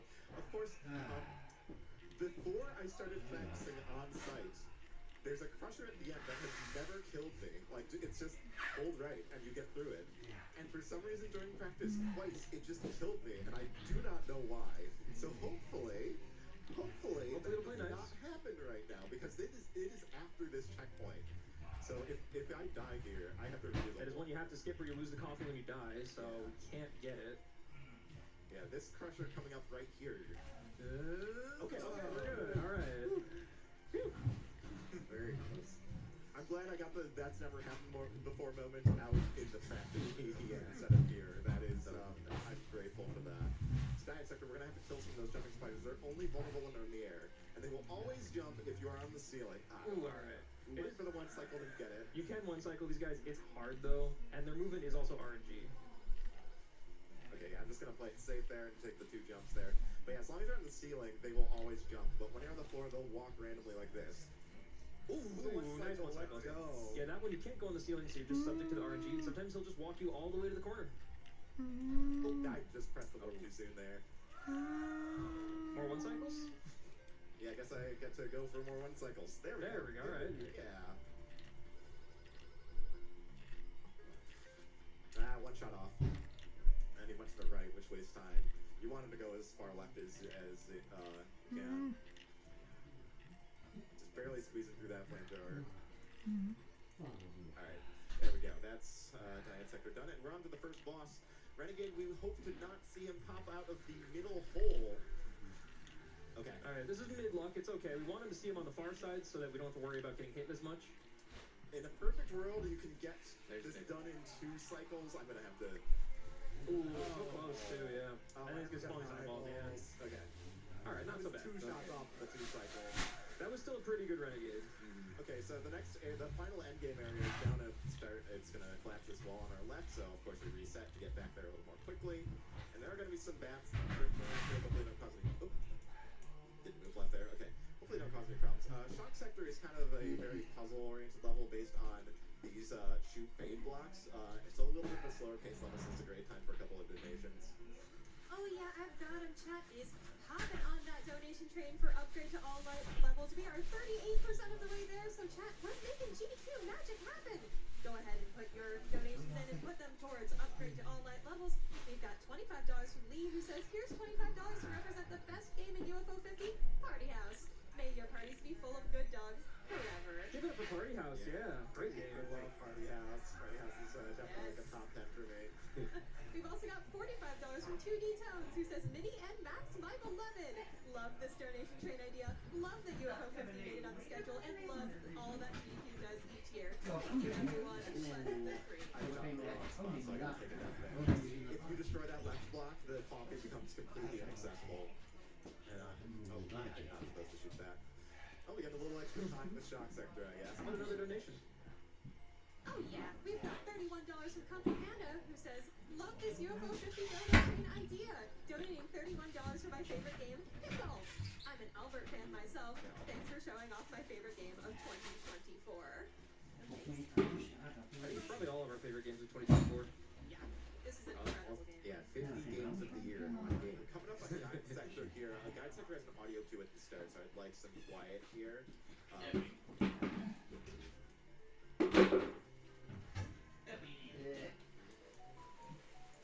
There we go. Yes. All right, cool. Yeah, need to be very specific on your timing there to be able to make that cycle and skip the first save spot in that room. I just used a note in the music as reference for that, and it saves quite a bit of time. So yeah, Guide Sector's whole shtick is that there are these rooms full of invisible walls, and there will be an identical room after the first one that has no hazards, and you have to... I'm just going to play that safe. I kind of missed there, so we're just going to make sure nothing goes wrong there. But yeah, you have to then navigate a version of the room filled with hazards based on your memory of the previous room. So yeah, got to go to this first safe spot, then run here, one more safe spot, and we're on the final room. This is the longest level in the entire game, by the way. Yeah. And the most disorienting. I'm going to take an intentional death there to set the platform cycle. Count it anyway. No counts. Yeah, you can count it. But yeah, it sets the platforms to a better cycle, and actually saves some time to take a death there after that checkpoint. Thankfully or not thankfully, the coffee's at the very end here. It is the longest window of coffee you see. I can't quite clear the gap, so I gotta wait for this platform at the bottom, and it's the longest platform cycle in the entire game. But we're not done. We got to go over here, and look where the coffee spawns. Yeah. So now we got to wait for that bottom platform to come back and take us to the coffee, and then we got to wait for it again to take us back to the exit. So, excellent time for a donation or two. Absolutely. We've got some love for that Super Meat Boy incentive in donations. We've got $25 from Radical Ross, who says, let's see that Super Meat Boy incentive. And we've got $25 from Anonymous, who says, Super Meat Boy is the first game that taught me to push myself and show that I'm capable of more than I thought. Thanks to Team Meat for the incredible experience, and let's see all light levels. I agree. That is going to add 10 minutes onto our marathon. We're going to get to see extra levels at the beginning and a whole new world at the end of Super Meat Boy. But we've got to meet that before Super Meat Boy. We are 39% of the way through. So chat, you're making an incredible moment happen. But let's keep it rolling. We got to meet that before Super Meat Boy, the next game. So yeah, this level moves really fast. Yeah, this level is Port Sector, kind of introduces, ooh, the world is still exploding. I lost count. I'm relying on you guys. Yeah, some tricky movement in here at the start to try and beat this flamethrower cycle. Whoa, okay. This level's a little tricky. The doors, you know, it's the timing to get through the doors before they close or not have them close on you is really tight. I just forgot where I was going there for a second. So we're gonna just wait for this flamethrower. And I apologize to Python. I assured the stream would not go above 10 deaths, and Whoopsie. Hey, it's all for PCF. All right, so we're just gonna kill the worm here and take our time here a little bit. And we've got we're gonna solve this puzzle, this switch puzzle very quickly, but not too quickly. If you go too fast, you end up on top of the door as it opens. And as explained before, if what your wheels are on disappears beneath you, you just spin out and die. So gotta drop your speed just a little bit there. But we're coming up on the last couple levels before the end boss, and these levels have some very RNG enemies. These guys love to spew beans everywhere. The beans bounce around and take tons of time to go away. We hate these guys so much. I am going to take this checkpoint for safety, because the end of this level is extremely dangerous with the, there's eyeballs everywhere, and hopefully I can, okay, good. Position, so I'm gonna come off screen, which makes this segment right here a lot easier to survive. I just gotta wait and wait for RNG to give me the green light. All right, there we go. Cheerios and beans, the ultimate team. Yep. And if you're gold, you just leave here, but for Cherry, we gotta do a little bit of running around. Thankfully, the eyeballs cooperate fairly well. That was a nice good run. And we got soft sector, which has more bean throwers. There's gonna be beans. We're gonna have to wait here for those to pass by. And, all right. Okay. Yeah, these are completely random. Yeah, they either move, they either scoot over to the sides, or they throw beans everywhere. And there's invisible portals here, and then we gotta wait here for the shot ticker. Okay, that should be good. Nice. Tight. Very tight. Ooh.